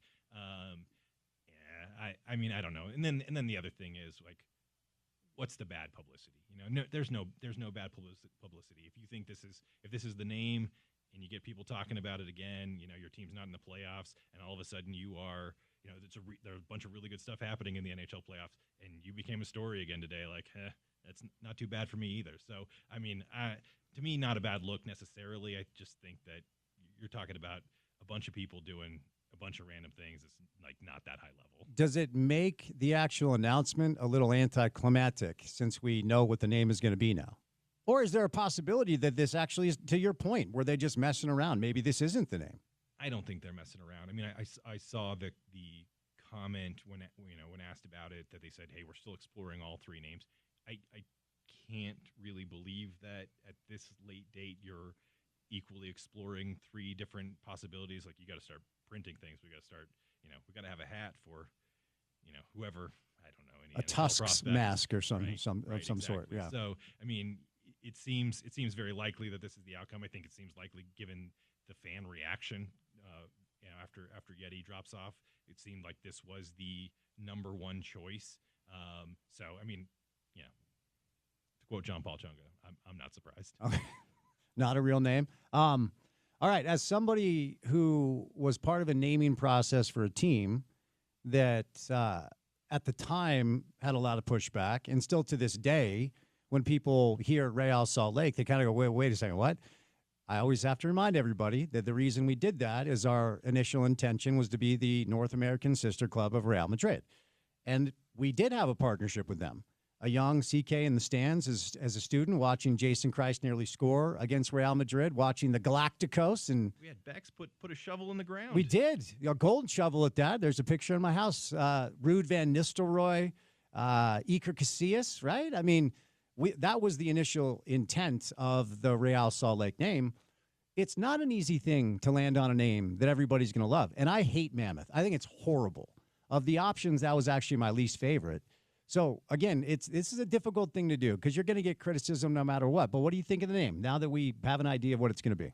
I think a couple of things. I'm not as put off by it as you are. I think, it makes some sense. There's, history within the state. There's, some actual local tie. Like, I think I would have had a greater problem with something that just like tries to sound cool. Like Venom was my great fit. Mm-hmm. Like Venom is a thing that's a nickname you give yourself, and it's not cool. Just going to do Avatar, bro. So I think that at least it feels like, hey, yeah, there is a Utah reason that this could be the name of the team. And, all right. And it makes sense. Two, I think with naming a child, like every name sounds stupid. Even, my parents sitting down there thinking about naming a child Aaron, like it sounds stupid. And then it just becomes your name. And so for the first generation of fans here, yeah, there's going to be some people that are hardcore about it. There's going to be a bunch of people that think it sounds fake. It's not real. Yeah. And then there are going to be people that are born into it, and it's always going to be real to them. You know what I mean? Okay. And so I think that's the nature of it. I like the name Aaron. Do you not like your name? Oh, I'm You're okay with the name? I love the name. It's, Okay. it's no problem. I'm just saying it sounds. It's when you say a word over and over Sure, again or sure. whatever, it just sounds fake. Like this. Like how do you make that decision, and then it just becomes the right fit. Fair enough. What's your middle name? Caleb. Aaron Caleb. My parents argued. My mother wanted to name me Caleb. My father put the kibosh on it. So Okay, so then the old switcheroo. yeah. Okay. From a macro standpoint, Belle Frazier, who you hired to cover the hockey club or the Utah Mammoth potentially for the Trib, friend of the program, dynamic on air. I think it was a great hire by you, and I think she does a really good job. What has the first year been like for you guys to cover pro hockey in our market? Yeah, shout out Belle. She has been super hard worker. Clearly understands the sport and is extremely passionate about it. I think a great person, to advocate for fans and try to teach a little and all of that. It's been very interesting. I think those are full buildings every night. Yeah. And it is still a very niche sport in a lot of ways. I think the test and the question for me will be once this team is a playoff team or a little bit of a run, how many folks are really invested in it beyond I'm excited about like the vibes of this thing. Like, Mm-hmm. Here's a cool new thing. I like going to a game. I like the idea that my state has this versus how many people are like, obviously Dylan Gunther should be on the second line, and breaking it down. And I have some questions about that. We'll see. But, I think that fans really connected, just based on our metrics and what people read, they really connect with the cultural stuff, Mm-hmm. How Utah is perceived, how, players fit in, how, where you are in the pecking order of other NHL markets and those types of things. And certainly less about like, is Barrett Hayton, getting in front of goal enough, right? Like that, those are Getting a crease. right. Yeah. Those are two very different things. And so the audience for one is much greater than the other at the moment. For sure. I will tell you this. The Stanley Cup playoffs are so cool. They're so intense. And we are now in a market during the springtime when other markets are experiencing either basketball, spring basketball playoffs or spring hockey playoffs, and we're experiencing neither. I'm going to say when, because I'm an eternal optimist. You know me. When springtime rolls around here in Salt Lake and the Mammoth and the Jazz are both in the postseason, it is going to be popping downtown. I mean, that's a fun thing to think about. As a guy who grew up here following the Jazz and working in the media now for a number of years, do you have any specific spring Jazz playoff memories that pop? I mean, when the weather gets warm and playoff basketball is in Salt Lake, it's a really, really fun thing. I hope we can experience it soon. Yeah, no doubt. I mean, it's hard for me to ignore like the more recent memories, but being in there for that OKC series a couple of years ago with the City Edition jerseys and that color scheme, and the arena looked that's probably the coolest I think So it's ever cool, looked. yeah. And honestly, some of the loudest I've ever heard it. Mm-hmm. Ricky Rubio moment, that was a high watermark. It was for everybody there. And so I think that really stands out. I mean, back a little bit, it didn't hit quite as much that first breakthrough with Gordon, and you get smoked by Golden State. And Yep. then, Mm-hmm. go back years before, and I don't know, the memory fades. Sure. I don't have quite the attachment to. I wasn't at the arena for, Jazz Bowls or anything like that. But that stands out for me personally. And yeah, I'm excited. I very selfishly, it's nice to have things to talk about and write about that matter, that people are invested in. And I'll be very curious. I mean, my working theory, and I'd be curious, what your take is on this, is that hockey will not be bigger, but has a higher ceiling than NBA here in terms of landing free agents, marquee guys. You have a higher potential of being a Stanley Cup champion in Salt Lake City than I think lifting a Larry O'Brien. Absolutely agree. And I've been very impressed with Bill Armstrong, and they're good now. They're the third youngest team in the NHL. They've got, I think, the fifth most cap space. And there just isn't the stigma attached to Salt Lake for hockey players that there are for basketball players. And for whatever reason, right, there are probably several that we get into. I think and you know what we like here. We want you to tell us that you like us. And we've heard a lot of hockey players already say, man, this place is great. They'll be front-facing about attracting other players to play for the team. You never hear NBA players say that about Utah. You just don't. Right. Yeah. The best you get is, once you get here, it's not bad. Sure. Or it's, sure. You'll understand, but nobody's selling it like that. Right. It's a very different thing. And right or wrong, very, very different thing. And yeah, and you look at, obviously it's not as metropolitan as, Toronto or Montreal or whatever, but you got guys coming from Edmonton and Winnipeg and like Salt Lake doesn't look so bad. Right. And, I remember when Hayward left, I said on air a couple weeks later, if we can't keep the white dude who likes to play video games at night and is raising a family, it doesn't bode well for who we're going to be able to keep. And that, I think, is an underlying fear of Jazz fans where since John and Carl left and retired, every player that we've had here drafted and developed, they have not spent their entire career here.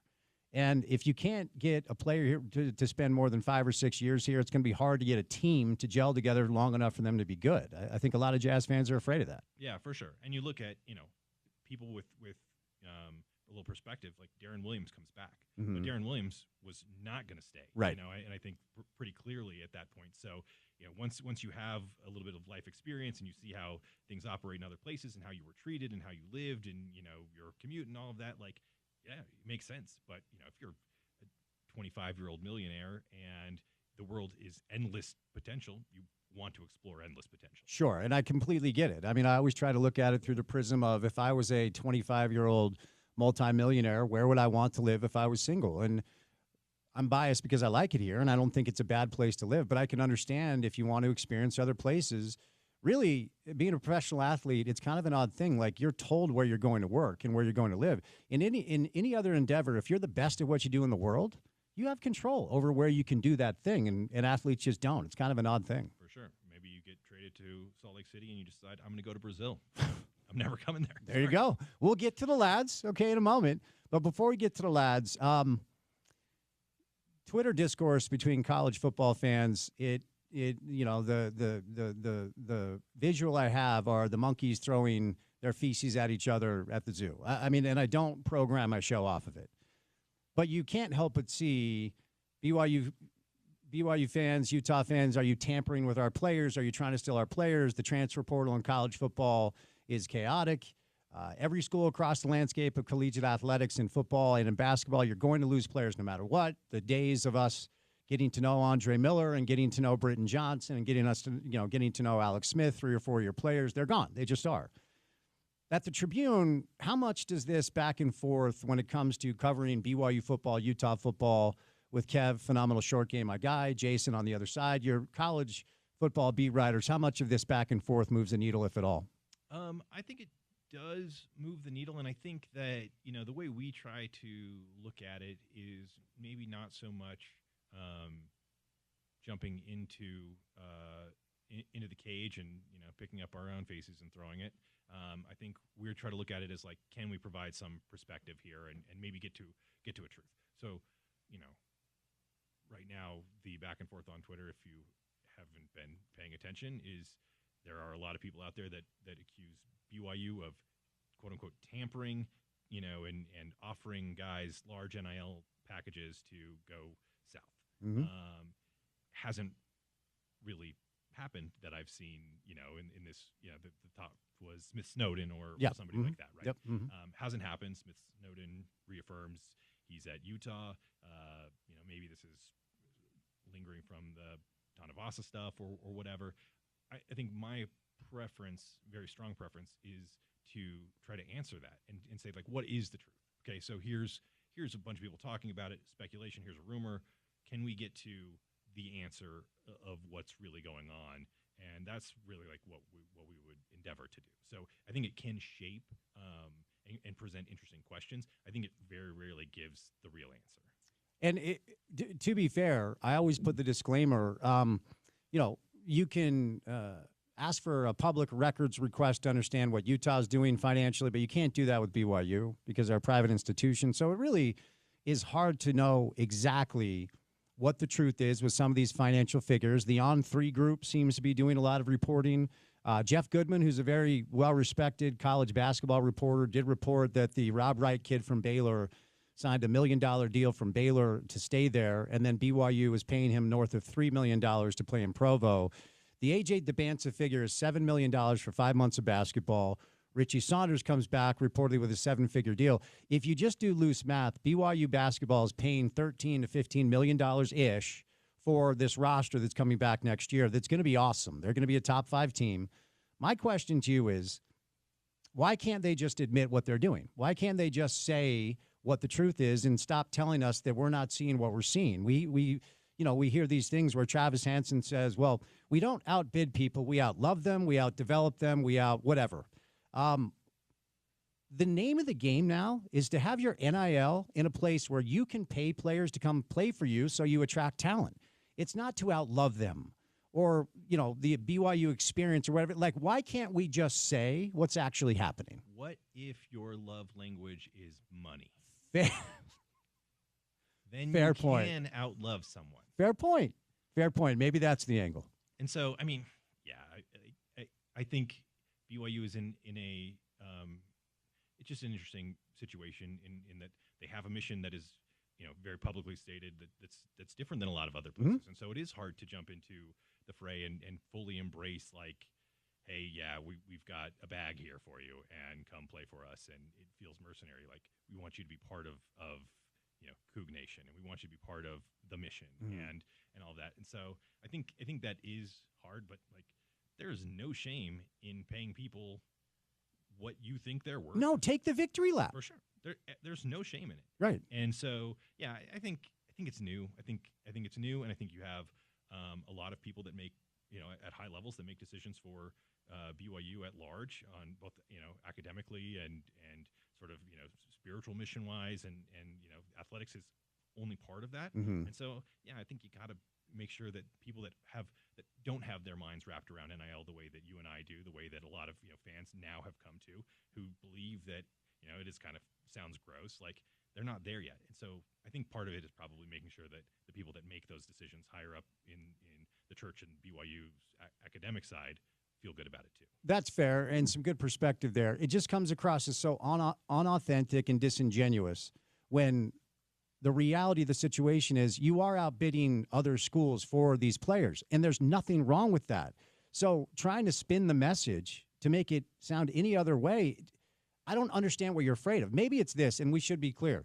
The church is not writing these checks, okay? These are powerful boosters that contribute to the Crimson, or what do they call it, the Royal Blue Collective. And, BYU, I've been told, has at least 9, and maybe more at this point, 7-figure donors. So it is the boosters and the alumni that are paying for the players. It's not the church. Maybe people are scared of making, that kind of line. That's something that you see every time, like the argument. this is tithing or whatever, and so they have to make sure that message gets out. This is not the church paying for this. This is not your tithing money. This is someone else's decision to do this on behalf of BYU athletics. And so yeah, it is messy when you have that kind of big mission and stated goal, and then you have this other thing that feels tangential to it, or feels maybe dirty in the mind of somebody who wants it to be much more pure or focused on a single thing. What's your understanding of where the University of Utah is at right now with their ability to attract talent and the Crimson Collective, where the NIL stuff is at the U right now? Yeah, so what they've said is that they are prepared to go to the full $20.5 million of revenue sharing once the House settlement is finalized. I'm less clear on what that means in terms of, I think a lot of people are going to be at the full 20.5, and then that's great, and it's nice that that a school can now do this directly. But there's third-party NIL still going to be on top of that. This doesn't mean that you and Ohio State are equal at 20.5. So, right. There's more money on top of that. So I'm less clear on where that is. But I think they are setting themselves up to do that. We'll see how they do that, because you got to come up with $20 million, and it's probably private equity. And be curious how that looks once that happens. Who is Nate Bench's favorite Jazz player of all time? That is a great question. I feel like it's going to be like Blue Edwards or something. But do you have an answer? No. Well, when I first met Nate, we were playing golf together, and we were going to draft a Jazz team back and forth. And I said, if you had the first pick, who'd you take? And he said, Armand Gilliam. Oh, I knew it. The Hammer. The Hammer. Okay, the reason I'm asking this is the first person can text in Nate Bench's favorite Jazz player to 877-353-0700. We're giving you a free round of golf to Mount Ogden. Okay, it's the Festival of Tees presented by our friends at the UGA. So we'll give you a PGA Tour update coming up. But first person can text in Nate Bench's favorite Jazz player. We're going to send you to golf for free. All right, Aaron, before I set you loose, I'm going to ask you a two-part RSL question. Part one is your thoughts on, you and I have spoken about this. We were able to sit with the Millers for a while the day before their announcement that they have purchased the controlling stake of RSL. So your thoughts on the ownership transition of RSL and what they did do. CK and I have decided to name him Big Willie Goals. So we got Willie Agata, we got Johnny Russell across the line. So your thoughts on what they did do during the primary transfer window, and maybe more importantly, what they did not do. So before I set you loose, your thoughts on all things RSL. Yeah,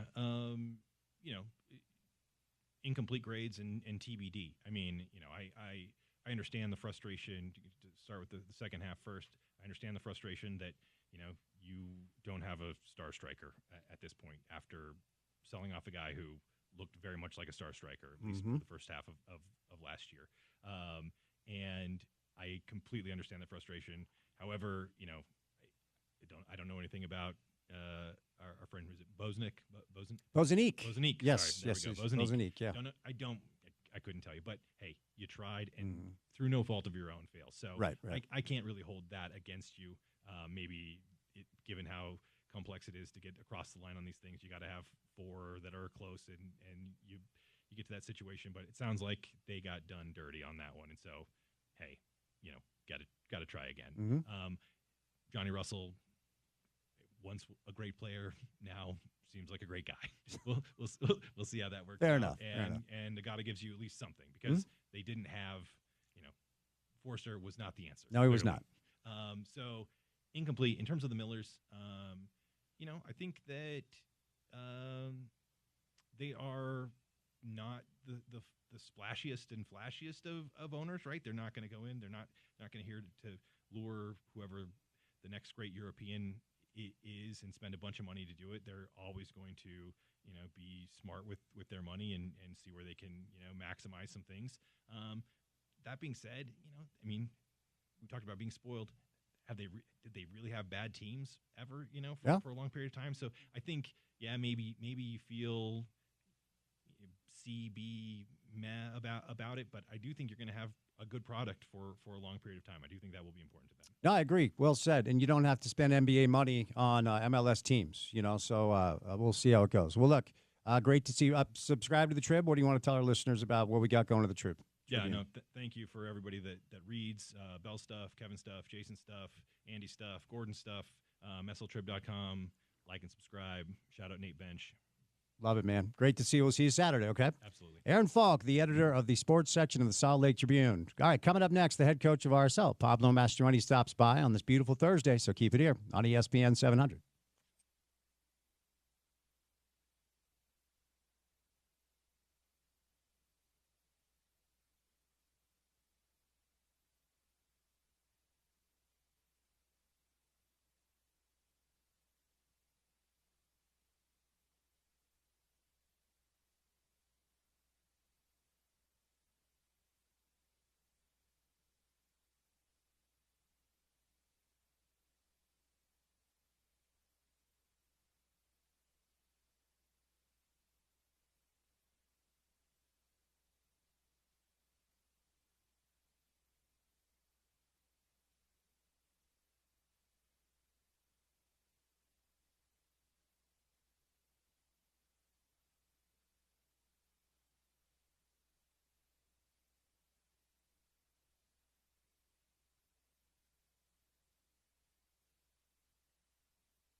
Special thanks to Aaron Falk, the editor of the sports section from the Salt Lake Tribune, for his time today, live in studio for an entire hour.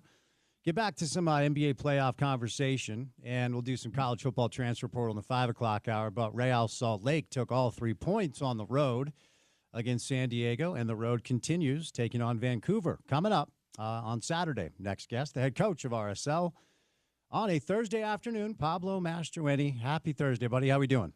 Happy Thursday, Spence. Doing great, bud. I got to ask you the question that everybody is asking. Is it fair to say that I must be a good luck charm being in San Diego watching you pick up all 3 points? I told you. I've even invited you in the locker room at halftime if you so choose. You're a good luck charm. Well, you didn't need it, buddy. You didn't need it. A brace for Diego, Sam, who joined the show this week with a wonder strike. After watching the tape and digesting what you guys did, what'd you like the most? A little bit of everything. I think we were opportunistic with our chances, something that we haven't been this year. Diego getting in good positions, Diogo getting in good positions, but more importantly, just capitalizing our chances. And then obviously Sam's great goal from distance. And the other part, too, is just building on our defensive performances of the last few weeks. I thought was really important against a really dynamic team in the way San Diego attacks. I thought we did a great job minimizing their opportunities and then competing the right way. We're away from home. You were in the stadium. It was quite the hostile environment, but the way we competed in someone else's home, I thought was fantastic. And in the end, I think it was a little bit of everything that kind of pulled us through for the victory. What are you able to take from that game to build upon? Because, again, the start of the season from a macro standpoint has been up and down. That's kind of how it goes, but there's no use in looking back. That's kind of an exercise in futility. So what would you like your group, and what have you told them, okay, we can build upon that to take this form moving forward? Yeah, like I said, I think in the Nashville and the Toronto games, we did play some good stuff. We didn't get the results, and it's sometimes hard from a coaching perspective to keep the guys focused, because everyone always just talks about the results. But as coaches, we see the work that's being done. We see the changes being made. And I think you have to have a complete performance and the help of the referees at times in getting results. And so I think, we're on a good path. I think we need to stay the course. One of the things that we've really improved on, and, it's been a little bit of a tactical adjustment, but also the players' buy-in was, not spreading ourselves defensively and not getting behind the scoreline. And, when we've won, we've done a really good job of that. So now we're going into Vancouver. Again, best team in the league at the moment. And we just got to continue to do what we do really well, which is defend well, but more importantly, take our chances when they show themselves. So I stepped in and listened to a bit of the media you did via Zoom after the game, and you said something I really liked. Now, to be fair, Diego's only 21 years old, so it's not like he's fully baked. It's not like he's fully formed. There's plenty of improvement, and there's plenty of advancement and development still left ahead at the age of 21. But I like that you said it might be time to stop talking about how is he developing and just who he is as this superstar player in MLS. So what do you like most about what you continue to see from this kid whose star continues to rise? It's so interesting for me because I'm always fielding these questions about his development, and you'd associate that with age. But the one thing about Diego is that he does not care what anyone thinks. And he goes out and he plays his game. Sometimes you get stuck in this world of, well, the coach wants me to do this and he wants me to do that. I think greatness is found in between everything. It's not what the coach says, because the coach is speaking to everyone, right? So how are you going to be great if you just do what everyone does? And he finds the fine line of not losing who he is as a person and playing with the chip on his shoulder, and then being a creator on the field and playing between the lines. That first goal that he scores, the tactical part he did great. He followed their deep line midfield across the field. What he did on his own was play cat and mouse with the ball carrier, which was, I'm going to act like I'm going to keep going with them, and then when you pass it, I'm going to jump the passing lane. I'm going to steal it. And then what he does from there is just classic Diego, which is take on two defenders, wait for a gap to open, and fire a shot. So that's what I love about Diego, and that's why I'm saying because everything that I want with this group is personality. I want you to be who you are, and I want you to be like, I'm going to color outside the lines because that's the way I see the world, and that's what I want to be, and that's what's going to win games. And so the more authentic the players can be who they are, obviously within the game model, but the game model will always change. And I always tell the players, like, if you see something different, do it. We'll talk about it later if it doesn't work out. But more times than not, it ends up working out because you believe in what you're doing outside the lines. And so I think that's Diego's greatest, asset to the team at the moment, is that he doesn't worry about the results. He doesn't worry about this. He just goes out and he plays the game like a young player would, which is not having any fears, not being jaded, not thinking about this. He just goes out and plays. And you can see the authenticity in his game when he steps on the field. And I want more of the guys in the group to be almost that cavalier in the way they approach the game. You don't have to be a soccer expert or a basketball expert or a football expert or even a golf expert. I mean, if you watch golf and you watch Scotty Scheffler, you're like, that dude's different, right? And it seems like Diego pops every time I watch you guys play. It just seems like he's among the best players, if not the best player on the field every time I watch you guys play. I wanted to ask you today, because we do this thing in media where we do comps, like this player reminds me of that player. Does Diego remind you of anybody that maybe you played with or played against or you've watched as far as who he is and how good he can be? That's a good question. It's hard to say because I think he's very unique. The way, his physicality in the game, his technical ability in the game, his dogged determination. I mean, he's got the determination of like a ball-winning pivot. Like, that's the way he approaches the game. But now he's got the quality of like a Javi Morales, and the youthfulness of a young Wayne Rooney. Like, so he's got so many different parts of his game that are so unique. I don't think he reminds me of any one player, because the way he gets after it on both sides of the ball for an attacking creative player is so unique. And I think that's what makes him special. I had the opportunity to meet with Miguel, one of Pochettino, the U.S. men's national team's assistant coaches, and we spent some time with him, and he says he plays with big stones, right? This guy's, he's got this, this hunger for the game that is like, when the rest of the team is flat, he's popping, and so I think he's a very unique player and has a very unique background, great student of the game, but everything he does is with 100% conviction. And I think any coach in whatever sport would love a player like him. You referenced who Diego is as a person, and I don't know him the way you do. I've been able to meet him on several occasions. We've had him on the show multiple times. I wonder, as his star rises, because and sometimes, and I'm not calling any individual out, but I think at times when there's a superstar who's scoring goals, who's receiving attention, who's being called up to the national team, he won the Utah Male Athlete of the Year, his star is clearly rising. Are you seeing any change to who he is as a person? Are there any concerns about him believing that his star is bigger than the rest? No, because I meet with Diego once a week. We talk about a lot of different things, and one of them a few weeks back were his nonverbals and how that affects teammates, right? And so the one thing about Diego is that he's a forever student. He's a learner, right? He wants to get better. And he sees the growth in his game by people calling out stuff that isn't in his best interest moving forward. So you asked me about development. I would say that's the one thing he is. He's a forever learner, and that's the greatest, I think, asset you can have as a human being, let alone a soccer player. So there's nothing, because again, when we train defending, he's all in. When we train both sides of the ball, he's all in. And to be fair, Spence, he's one of the guys. His personality is so unique, where he's one of the guys that even at his younger age, he is such a winner that he starts calling out his teammates to be sharp. And we don't get that a lot from a lot of the older guys. Everyone just is happy doing their own job and just really focuses on his job when he's the guy calling guys out, because now he's had a taste of the national team and he knows what the level of expectations are for him when he goes into that camp, and he brings a lot of that same energy back. So I would say, we work with him every week on a lot of different things. More importantly, he works with us, right? He brings his clips in and does a lot of his work. And so, it's just, for me, it's not a surprise that he's rising as fast as he is, because he's the guy that's willing to be as vulnerable as anyone and understand that he's got a ways to go. But in the process, he's being authentic to who he is.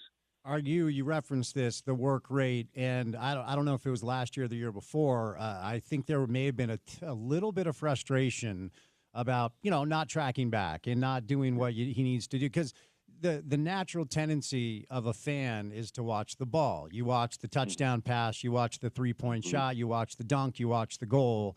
And, Exactly. The goal was so dynamic. Like the things he does that create attention are so jaw-dropping. Are you getting what you need from him in the moments that aren't as obvious?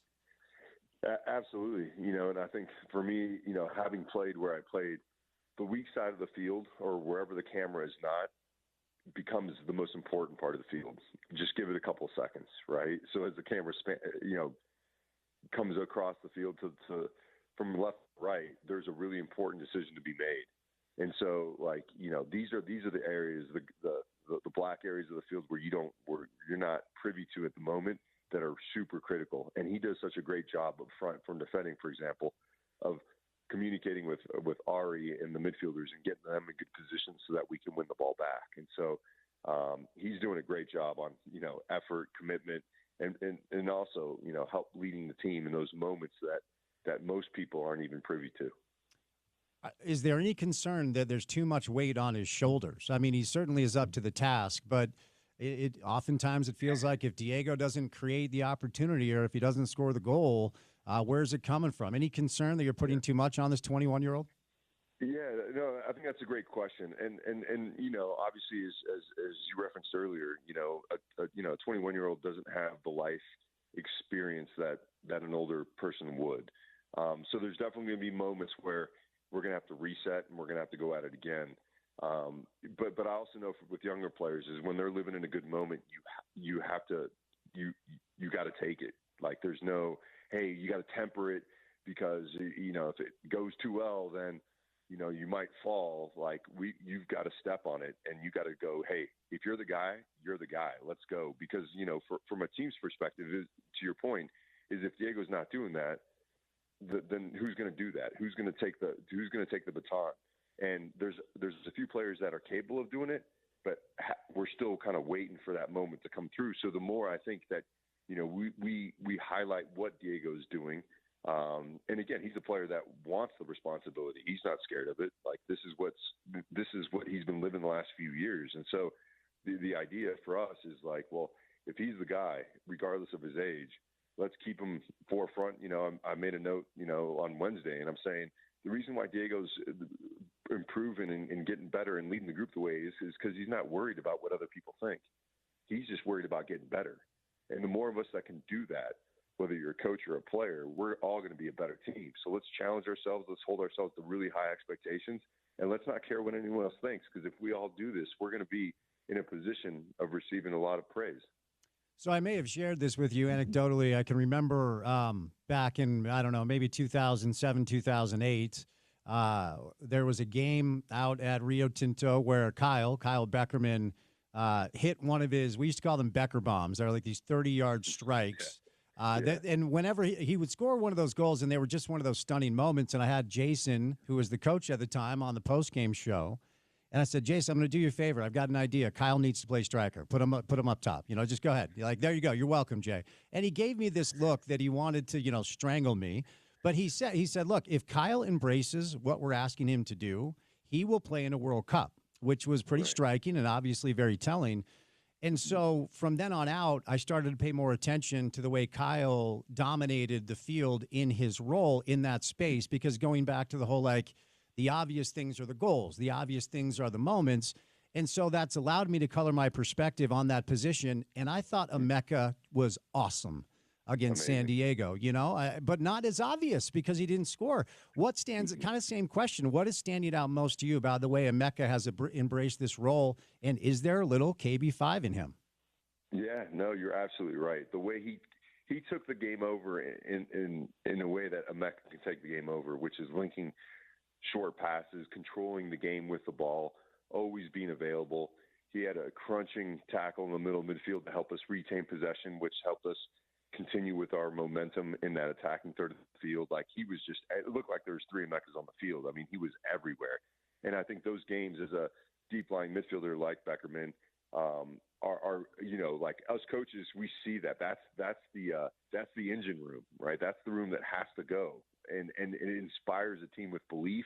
It keeps everyone connected because you're in the middle of the field and you're connected to the wide players and the guys up front, the guys in the back. And so I think that was the best, and I told him that after the game, that was the best 45 minutes of football that I've seen Emeka play, in particular in the second half, where he was world class. It wasn't like best in the MLS. He was, I've played against world class defensive midfielders. What he did in that second half was an unbelievable standard. And so my challenge to him was, let's see that again next week against the best team in the league. Does he have, I'll kind of ask you about his personality the same way that I'll ask you about Diego. I mean, Emeka's been on the show a bunch, and the first thing that stands out is just simply how smart he is and how well-spoken he is and measured he is with his answers. As far as his personality, I'll ask you kind of the same thing I asked you about Diego. What sort of makes him tick as a teammate and as a leader as opposed to a great midfielder? Yeah, I think it's really interesting with Emeka because he is a really bright human being. And I think when you're a smart person, you tend to overthink a lot of things. Where, Diego's a smart guy, but he operates more from the heart. And Emeka's really a thinker. And so one of the things that we're talking through is how to let go of that, like, overthinking piece and just operate from a place of flow. I know you've heard that in sport and all the sports. When you're in the zone, there's no thinking involved. You're operating on autopilot. You're just instinctual. And I think that performance that he had at the weekend was very much an instinctual performance because there's no way you can think your way to so many plays. And so that's what we're working with Emeka with as far as, lead from a place of what you know and what you're learning. Don't worry about having all the answers because you're not going to have them all. But the more you can provide performances like that, the leadership piece just comes naturally because you'll believe more, your teammates will believe more, and so he's a fantastic teammate, a fantastic player, and when we have performances like we had from him at the weekend, I feel like we can beat any team in this league. As the head coach, your job is to coach all the players. I wonder if you have a unique ability to coach Emeka because you played that position at the highest of levels. That's interesting. That's a great question for Emeka, and I guarantee you he's going to say he's harder on us pivots than he is with any other position on the field. Huh. And I constantly have to check myself, Spence, because I finished playing the game when I was 38 years old, so you can imagine I have a ton of experience. I just couldn't move anymore. And so I don't remember at what stage in my career I was when I learned these things that I'm trying to teach these guys. Because one of the things that I've come to realize is that younger players, they almost play the game with those things that the horses wear where they cover their peripheral so that they can only look forward. They come into the league with those things on. And as you gain more experience, and then you watch a guy like Messi who looks like he has eyes in the back of his head because he's always scanning. He knows exactly where he is relative to the opponent and the ball. And he seems like he is just like floating through the field. And so like some of these things I'm being hard, not being hard, but just high expectations for Emeka, high expectations for Brian Ojeda and the rest of the pivot crew. Because it is so critical. The game, once those blockers come off, this game is so easy, but it's so hard to get to the point where you have 360-degree vision and you know exactly what you're going to do before you get the ball. And once you start doing that, then the whole world is your oyster. And I think Emeka is getting better every single day. This is only his third year as a professional. And so if you asked me when he started, would he be where he's at, I would have laughed.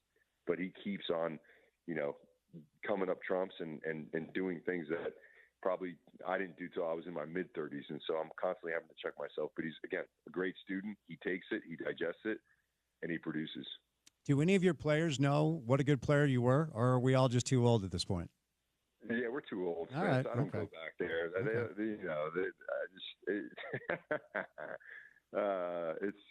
I've thought about that.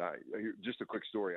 I finished my career in LA, and so I was in a different place. So a lot of people didn't know who I was from an LA Galaxy perspective. But I remember there's an ex-national team teammate that was working there, and he goes, Pablo, I have to introduce you to our under-18 team.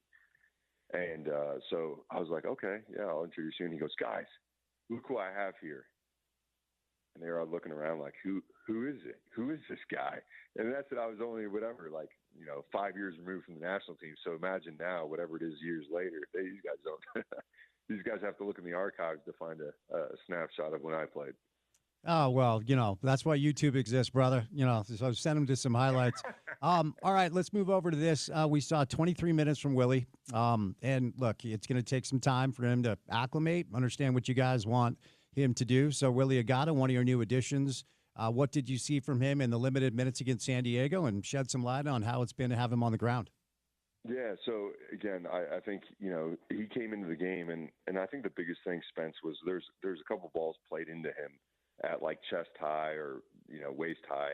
And he was able to bring those down, control the ball, and bring our pivots into the game. And I think just that aspect of the game from just an attacking perspective was huge for the group. And you just saw the confidence in the group kind of grow when he came onto the field and did just that.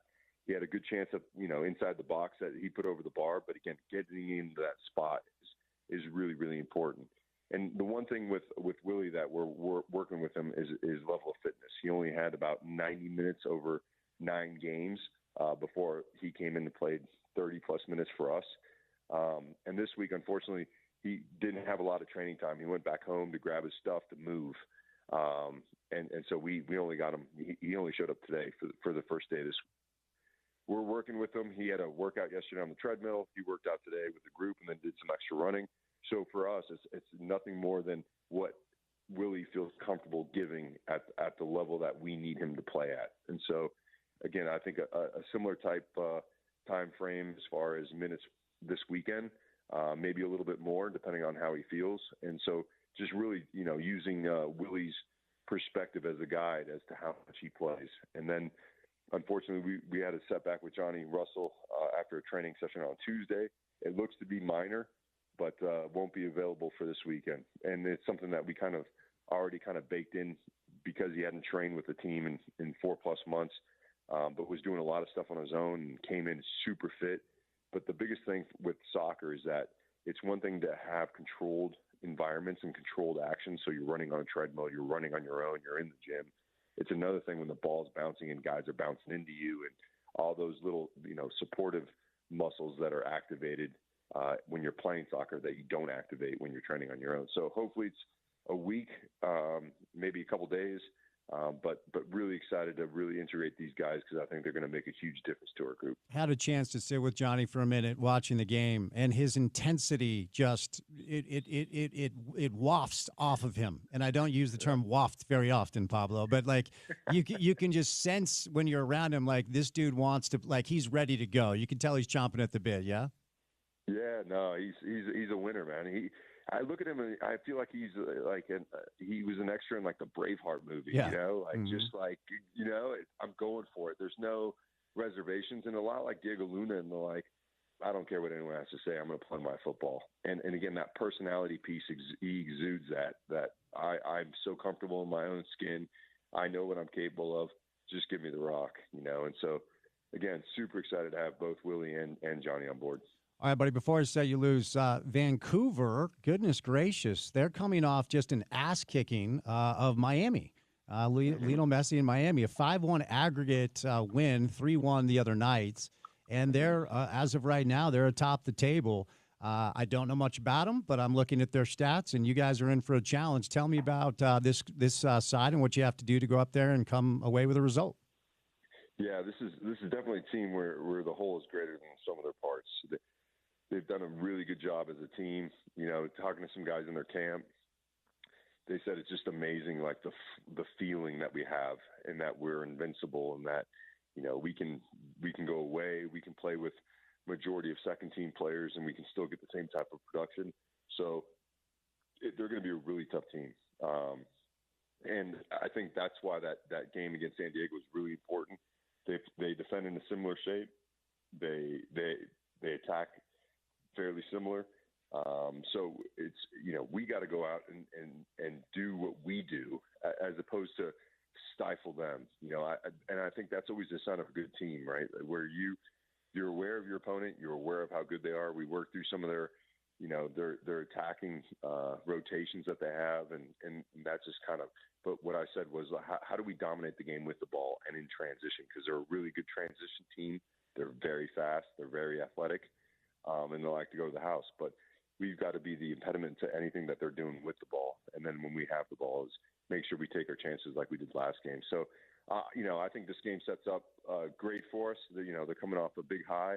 They're a fantastic team, and Salt Lake we've been struggling as a team, but we got our first taste of what it feels like to win on the road, and so now we just got to double down, have a fantastic performance full of belief and intensity, and enjoy sport. All right, brother. Well, safe travels. I will not be there. So do I have your commitment that if you don't get all three, you will talk to ownership about sending me on every road trip on the charter? Let's go. That's a deal. All right, brother. Safe travels. Be good, okay? Take care. Thank you, bud. All right, Pablo Mastroeni, RSL back in action. Yeah, Vancouver smoked Miami and Lionel Messi. So this is going to be a tough challenge for RSL. If you missed it, Johnny Russell not available for the game coming up this weekend. So unfortunate news there. All right, we will catch a quick break. We're going to do a little sports core with our friends from Handy and Handy coming up on the other side. We'll get back to some playoff basketball, some college football transfer portal news coming up in the 5 o'clock hour of the drive on this beautiful Thursday afternoon. So keep it right here on ESPN 700.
It is Sports Court time. We do it every Thursday, right about now, with our good friends Garrett and Preston Handy from the law firm of Handy and Handy. Gentlemen, happy Thursday. How are we doing?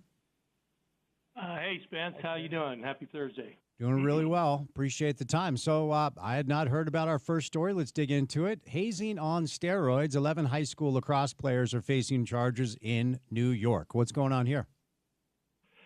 Yeah, Spence. Hazing's been going on in a lot of areas for years and years, and it's going on at a high school in New York. And I'm guessing that the offenders here probably were hazed in their time. But the 11 upperclassmen on a lacrosse team, the background is they took out some underclassmen players, 5 of them, took them out, say, hey, we're going to go to a game, have fun tonight, let's go to McDonald's, Mickey D's, have a good time. And, it turned into, they grabbed these guys, and a few of them escaped, but at least one of them did not escape. And what they did is the allegations are they put a hood over his head, threw him in the trunk, took him out to the woods. Don't know what this kid's thinking. He's thinking, oh, no, what's going on? Is this just going to be fun? Well, he showed up at the woods, and guess what?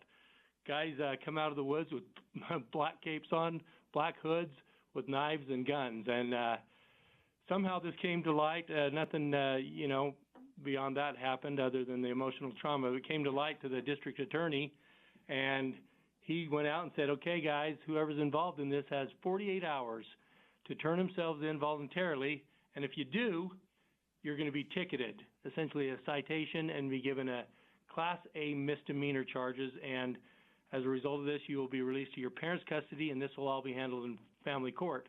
If you don't, we're going to come after you, we're going to arrest you, and you're going to be charged with felony kidnapping. Well, all 11 of them turned themselves in, and so that's what's happening around. I think the district attorney, he came out with a statement that says, I can't express this community with the level of stupidity and lack of judgment involved in this case. He said this is, as you mentioned, hazing on steroids.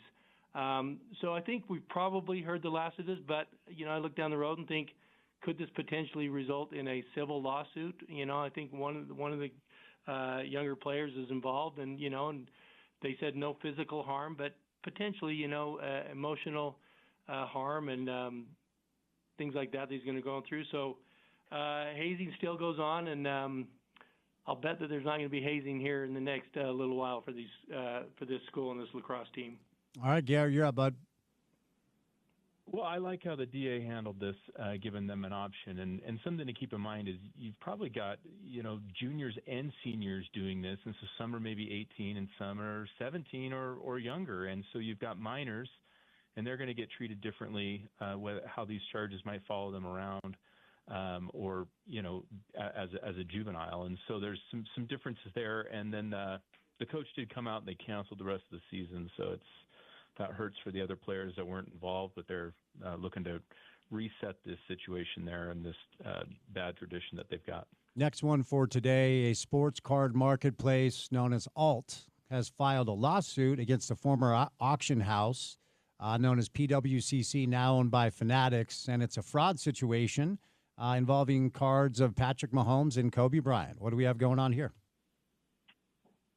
Yeah, so PWCC, they've got the platform. They're the auction house, and they would auction off these cards. And Alt, in some ways, is a competitor, but they would go on to PWCC's platform and bid for cards and buy them. And so what they're alleging occurred over a period of several years, but basically they're saying that PWCC would use the shill bidding to run up the bids, right? And they'd have people internally or externally from PWCC place these, phony, bogus bids and drive up the prices. And so they're saying that over a period of a couple of years, what Alt is saying is that they're alleging $13.7 million in damages. They're saying of all these items that they basically overpaid for them.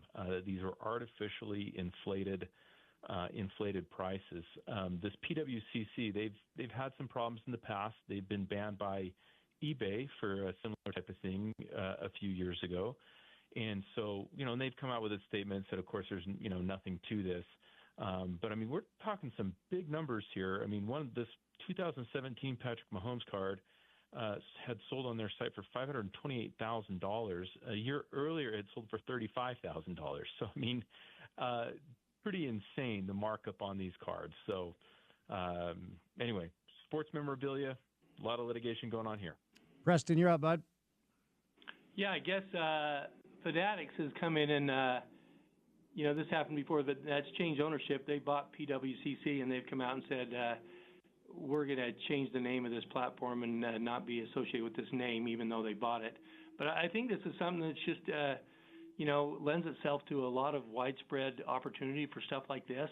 And, it's been going on and hard to kind of follow it. So it's good that someone caught this and is going after it, because it ultimately damages the consumer. Over to the world of Major League Baseball, where a Pirates outfielder named Tommy Pham has been suspended as a result of a minor altercation with a fan, and apparently he's considering taking legal action against that fan. What's going on here? Yeah, never heard of Tommy Pham, but apparently he does have a little bit of reputation. But this grows out of an incident where he was in the outfield in left field, and he's going for a ball, and we see fans do this all the time. They reach over because they think maybe the ball's going to pop up and they're going to get it. There's the famous Chicago Cubs case where the fan, I can't remember his name, but he's got a famous name. Everybody knows it, where he interfered with the player in an important playoff game. Well, this fan touched Tommy Pham and kind of interfered, but Tommy Pham, the play went on, and they had a little bit of talk going back and forth between them, and little bit of trash talking, and Tommy Pham, I'm going to say allegedly, but not allegedly, made an obscene gesture. And I've seen it, and I think subjectively and objectively, by all counts, this was an obscene gesture. And so what happens is Major League jumps in and they suspend Tommy Pham, and he's fined for this, and he's suspended for one game. And, as players are wont, and all players are wont to do, they try to defend themselves in ways when, and he comes out and says, really, I'm more disappointed in the Major League Baseball because, the fan grabbed me, and that's a rule. Fans can't interfere with players. And he says, we'll see how this plays out. I've spoke with my lawyer, and we're going to pursue this legally, and I'm excited to see how it happens. I've had to think through myself, what real legal action could he have? Is it against the Major League? Is it against this fan? Would he go to Major League Players Association, the union, and he's been suspended one game. I don't know that they're going to jump in and take care of that, but I don't see anything legal happening. It's just caught my attention that he's going to pursue legal action. Cubbies fan you were referring to as the poor Steve Bartman. That poor kid, man. That was a really, really tough incident. All right, Gary, you're trying to take a crack here? Well, yeah, I mean, while he's appealing the suspension, and so he's still going to get to play. But I guess I imagine if he does get suspended and he loses money, that would be his damages. That I guess he could sue over. But like Preston said, I have a hard time really seeing this rise to that level of some legal action. Over the world of college football, Arkansas has called on a lawyer to enforce it's Madden Iamalieva, another young quarterback who is trying to transfer to UCLA. There's a buyout clause they're trying to get enforced. What's going on with this one? Yeah, well, and this is part of just the evolution, right, of college sports towards a more professional sports model where we've got contracts with athletes, and these contracts have really, to this point, only been one way, right? And that's been to pay players. And I think colleges have been a little wary to enforce these contracts. And so there's a buyout provision in most of these contracts. And Arkansas is apparently putting their foot down. They've hired Tom Mars, a really well-known sports lawyer. And what they want, the way these buyout provisions would work, if there's time left on the contract and there's money left, that the player would pay back 50%, in this case, 50% on the contract, to get out of it and transfer. And so I think they're trying to avoid these situations where a player comes to a school for a few months, maybe doesn't even play, right, and then enters the transfer portal and leaves after they've paid them some money. So, again, schools have been hesitant to enforce this, but they've hired a lawyer, and I think they're showing, hey, we've got to kind of stop the bleeding here. We're going to need that money to get a different player to come in. And so what I think will be interesting to see if other schools, other NIL collectives, really is what this is. This is Arkansas's NIL collective who's doing this.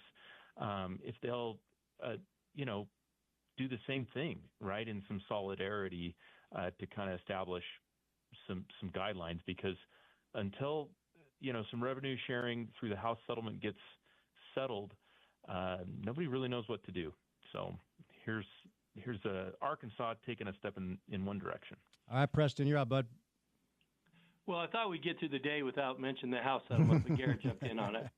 But we're not going to talk about it specifically because some things have happened. But I think this is interesting. A few weeks ago, we talked about the Tennessee quarterback Nico Iamaleava and him leaving because he wanted to renegotiate his deal.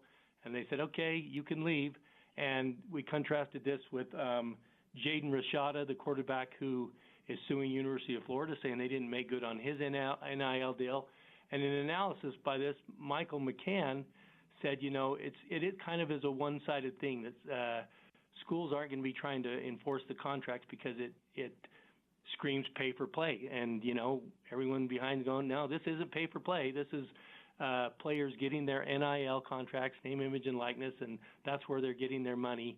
But I think this is really interesting. Here's an example where University of Arkansas is saying, nope, we are going to go after the player, liquidated damages. I don't know how this will really play out, but it certainly is an aggressive stance, and I think it points more to the fact that they need a uniform system here where everyone understands the rules, and there are rules across the board, similar to, I guess you'd need a players association, something like that, but long way to go on this one. So as the son of a sports executive, I will admit that once upon a time I crank called my grandfather as if I was Latrell Sprewell from the New York Knicks. But this one this one is a little more public and with a lot more repercussions. So the NFL has fined the Falcons $250,000 and Jeff Ulbrich, their D coordinator, $100,000 as a result of a prank call that was made by Jeff's son, Jax, to Shedeur Sanders during the draft. I'm glad we're talking about this, guys. The time is yours. Yes, Spence. I want to hear more about how you got Latrell Sprewell's phone. That's maybe for another time. But, yeah, as we know, the NFL draft, which is a huge deal, everybody follows it. And the big story in the NFL draft was what? Shedeur Sanders fell to the 5th round where they thought he was going to be a first-round pick. Well, in that drama of following that, as you mentioned, what happened was he got a prank call from Jax Ulbrich, the 21-year-old son of Jeff Ulbrich, the defensive coordinator for the Atlanta Falcons. Well, how do you get that prank call? Jax Ulbrich somehow got his dad's phone, who had Shedeur's number in it. And so the legal issue is that it breaches confidential information, issue of, this is deemed as private information. It's trade secret information, and, it's confidential data. And there are legal issues here, and the NFL jumped on it and fined them both, and I think they're happy to pay the fine because of what happened. But, it is a breach of legal things, and had it resulted in something more, Shedeur Sanders certainly could have a legal cause of action to sue, the Atlanta Falcons for breaching this and releasing this money, because I guess fans, teams all have these contact information because they might need to use them to call the player and say, hey, guess what? Congratulations, we're gonna draft you. And so that is public information amongst a tight-knit group of organizations that they have these contacts, but it shouldn't be disseminated publicly. And it resulted in kind of a I don't know about humiliating, but a kind of an interesting prank there on Shedeur. So I don't think we'll see any legal things from Shedeur, but he does have a legal cause of action. All right, Garrett, final word is yours. Yeah, it's a tough case, but I guess he could claim something like intentional infliction of emotional distress or harassment or invasion of privacy, but he also has to prove damages, and it's certainly embarrassing, but it's a tough case. Like Preston said, I don't think we'll see much of it. All right, gentlemen, before I set you loose, for any of our listeners who have legal questions, how can they get a hold of you over at Handy and Handy? Yeah, well, we'd love to talk to any listeners out there of ESPN with legal questions that you have, especially in the area of personal injury, which is really what we do. You can reach us at 801-264-6677, or go to our website, handylawutah.com. All right, guys. Thanks so much for the time. Have a great weekend. And as always, go Utes. Thanks, Spence. Go Utes. Go Utes. All right. We got 3 hours down. We have 1 hour to go. We will welcome in Ryan from the Dish Pros maybe at another juncture. Okay. So we'll catch a quick break. Bill Riley, the voice of the Utes, is set to join us in the 5 o'clock hour. So we'll get back to the NBA playoff stuff and do some college football, college basketball transfer portal before we say goodnight at 6 o'clock. About 35 minutes away from tip in Detroit between the Pistons and the Knicks. We got some good NBA playoffs tonight. Keep it right here on ESPN 700, 92.1 FM. We are proud to be part of Utah's ESPN radio network.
All right, let's get it. Drive at 5 time Thursday afternoon style. What a beautiful, gorgeous Utah spring day outside. It's been all day as we have turned our calendars to May. It's about 68 degrees and sunny here in downtown Salt Lake City, Utah. And as it is every single day, it's good to have you along for the ride. Spence Checketts behind the mic. That's Porter Larson behind the glass producing the program today. We've had a really, really fun show. A lot going on. NBA playoff basketball is about to resume tonight with a game in Detroit, Michigan, where the New York Knicks will try to eliminate the Detroit Pistons. The Knicks lead that series 3-2. Detroit was able to go in MSG and grab Game 5. We'll see what the status is. Jalen Brunson is going to play. He got hurt and had to sit over the final few minutes of that game. And then after Knicks Pistons in Detroit, the Denver Nuggets will try to eliminate the LA Clippers. The Clippers are 1-2 in elimination games under Tyronn Lue, and the Nuggets will try to advance on to head to the second round. Now, last night's action, a lot of fun. Well, the second game was. The Warriors didn't really even show up, and the Rockets were pretty much off and running right away, and Golden State never even challenged. Steve Kerr deciding to pull the plug to rest the veterans that he has on his roster, as they're going to have a couple of days off before they go back to San Francisco on Friday night. Rockets won that game 131-116, but it was the second game that got a lot of attention as the Minnesota Timberwolves sent LeBron James and Luka Doncic packing. And J.J. Redick learning some tough lessons as a first-year head coach and really handling himself in a very pathetic way, in my opinion, both before the game and after the game. Then this morning at L.A. Laker postseason media availability as they said goodbye to head to the offseason. JJ's only coaching experience is coaching his 10-year-old son, and his first actual coaching job as the head coach of the Lakers.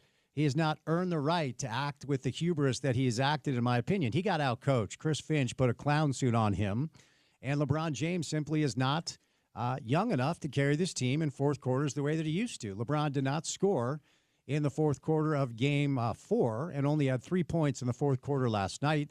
Of course, you want to play LeBron as much as you can, but at the advanced age of 40 in his 22nd NBA season, I think you got to find a way to supplement his playing time and give him some rest.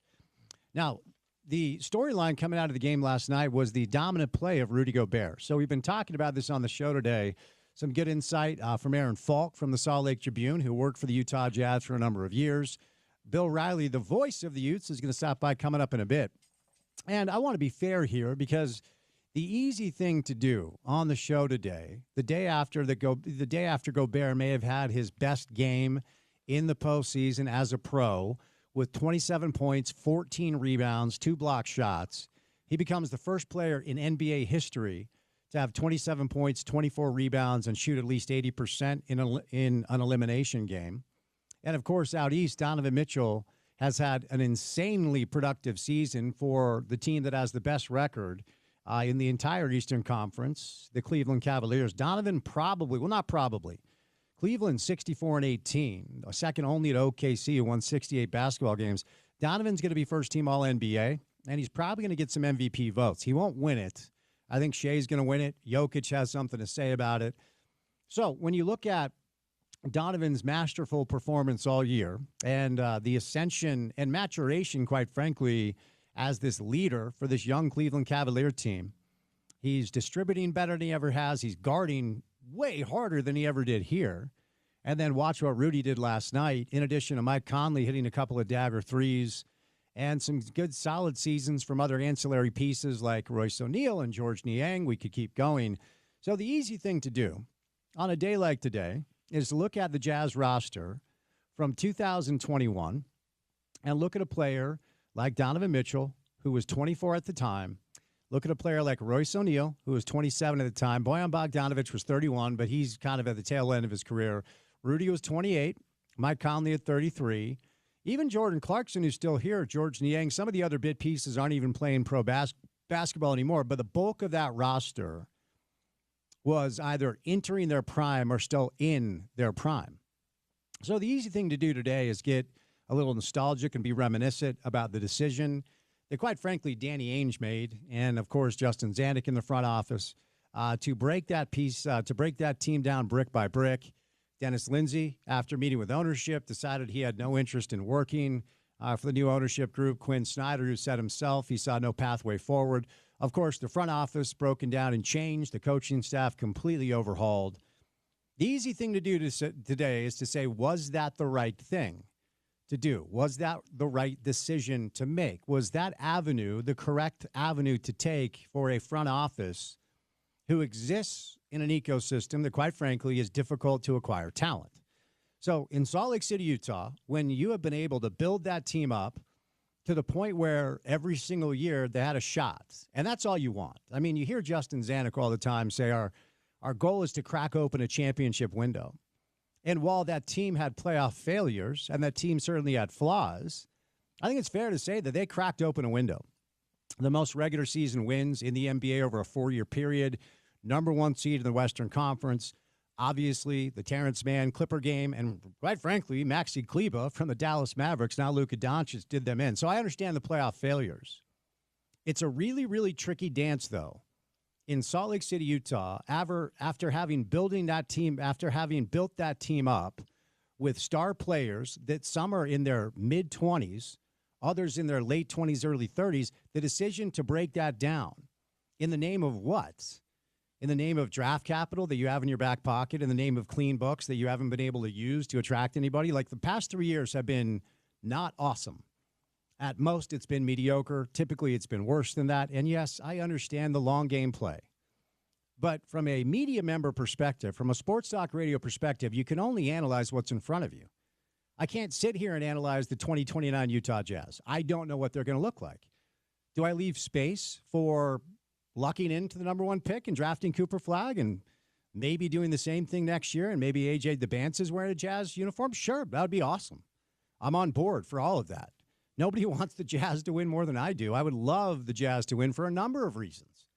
Been around this team my entire life, and now I make my living in this ecosystem covering them. I have my dashboard. I see how many people listen to Jazz interviews when the Jazz are good, juxtaposed to how many people listen to Jazz segments when they're not good. It's better for me if the Jazz are good. So do I leave space for this long game play to pay off? Sure. But there's no way I can analyze it. I have no idea what it's going to look like. I can only analyze what's in front of us and what we've seen in the 3 years since the Jazz decide to jettison the players that are dominating the postseason right now. And I think it's fair to say and fair to ask the question, like, was that the right move? It's an exercise in futility because the moves are done. But watching Gobert dominate last night, watching Mike Conley knock down dagger threes, watching Donovan Mitchell evolve and mature, he was 25 years old. For all the conversation in the NBA, criticizing Nico Harrison, and I'm not saying Donovan's Luka. Okay, I'm not saying that. But what was the messaging from people covering the Dallas Mavericks and the NBA this year after Nico made that deal? What'd they say? They said, how do you find the nerve to trade away a 25-year-old generational superstar? How do you do that? Nobody ever does that. Well, somebody did it. They did it here. Did it with Donovan. Like I said, I'm not saying Donovan's Luka, but Donovan, you could make a case that Donovan is as good as anybody we've had here since John and Carl. You can make that case. Better than Hayward. I think he's better than Darren. Darren had some very elite years. You could make a case that Donovan Mitchell is the third best player the Utah Jazz have ever had here. All due respect to Adrian Dantley, all due respect to Pete Maravich. You can make that case. And the Jazz decided to trade him when he was 25 years old. He had 2 years left on his deal. And yes, like I said, want to be fair here, behind the scenes, the stuff that went down with Donovan really leaned the way of the decision Danny had to make. Okay, so I get it. I understand why you did it. But you guys, I mean, ask yourselves, as you're watching the NBA playoffs, as you're watching Gobert dominate the way that he did last night, as you're watching Donovan evolve into this great player for Cleveland, how does it land with you? And you're watching some of the other players continue to play well. I mean, this is a hypothetical exercise. And like I said, I want to be fair about it. And if the long game play works out and we are sitting here in 2 or 3 years and the Jazz are back to respectability and some of the draft capital they received in exchange for Mitchell and Gobert turned into great players, okay, I'll eat crow. I'm fine with that. I've always been fine admitting that I'm wrong. But the early returns of the draft capital the Jazz have received from those deals have not been good. It just hasn't. How many of the young players the Jazz have right now are you guys legitimately excited about that you really believe are going to evolve into great NBA players? Ask yourself. Because for me, there are question marks about all of them. Quite frankly, there are question marks about every player on the roster, probably besides Markkanen and Kessler. I don't know who Keontae George is as an NBA player playing for a team that's trying to win. I don't know who Isaiah Collier is playing for an NBA team that's actually serious about competing. I have no idea. Early returns certainly have not been great. And I will say I was really happy for Rudy in a strange way, proud of him last night for shutting up all the people that all they do is crack on him all the time. It gets so old. He's such a good dude. He played so hard here. He embraced our community. He did not want to leave. He kept his house. And yes, Donovan got all the attention. Did you ever think it was a coincidence that when Donovan Mitchell showed up at a 4th of July party, it made the papers? Oh, there was a car accident. Donovan was there to help out. Like he was literally Spider-Man. Did you ever wonder why that was the deal when Rudy went about his business behind the scenes? Rudy Gobert is a player that we all should remember very fondly here. And I cheer for him, and I was happy for him last night. All right, 5 o'clock hour of the program tonight is brought to you by our friends at the Fulmer Legacy Center. Going to be out on location tomorrow. Would love to meet you and say hello and shake your hand. But you should come check out this new facility. It's 40 years in the making. It's a legacy fulfilled at the Fulmer Legacy Center. The location is 10960 South Park Road in South Jordan. So coming up tomorrow, we'll start things off at 11 a.m. with a ribbon cutting. The event goes from 11 a.m. to 3 p.m., but we'll be out there on site until 6. So it's a ribbon-cutting ceremony, tours the new facility, and appearances by local leaders, dignitaries, and sports personalities. It is the grand opening of the Fulmer Legacy Center. Of course, the boxing brothers Gene, Jay, and Don Fulmer. Location is 10960 South Park Road in South Jordan, located in the South Jordan Sports Complex. It's going to serve as a hub for amateur boxing, youth mentorship, and community health programming, including fitness boxing for women, seniors, and individuals living with Parkinson's. So come on by the Fulmer Legacy Center at 10960 South Park Road in South Jordan coming up tomorrow.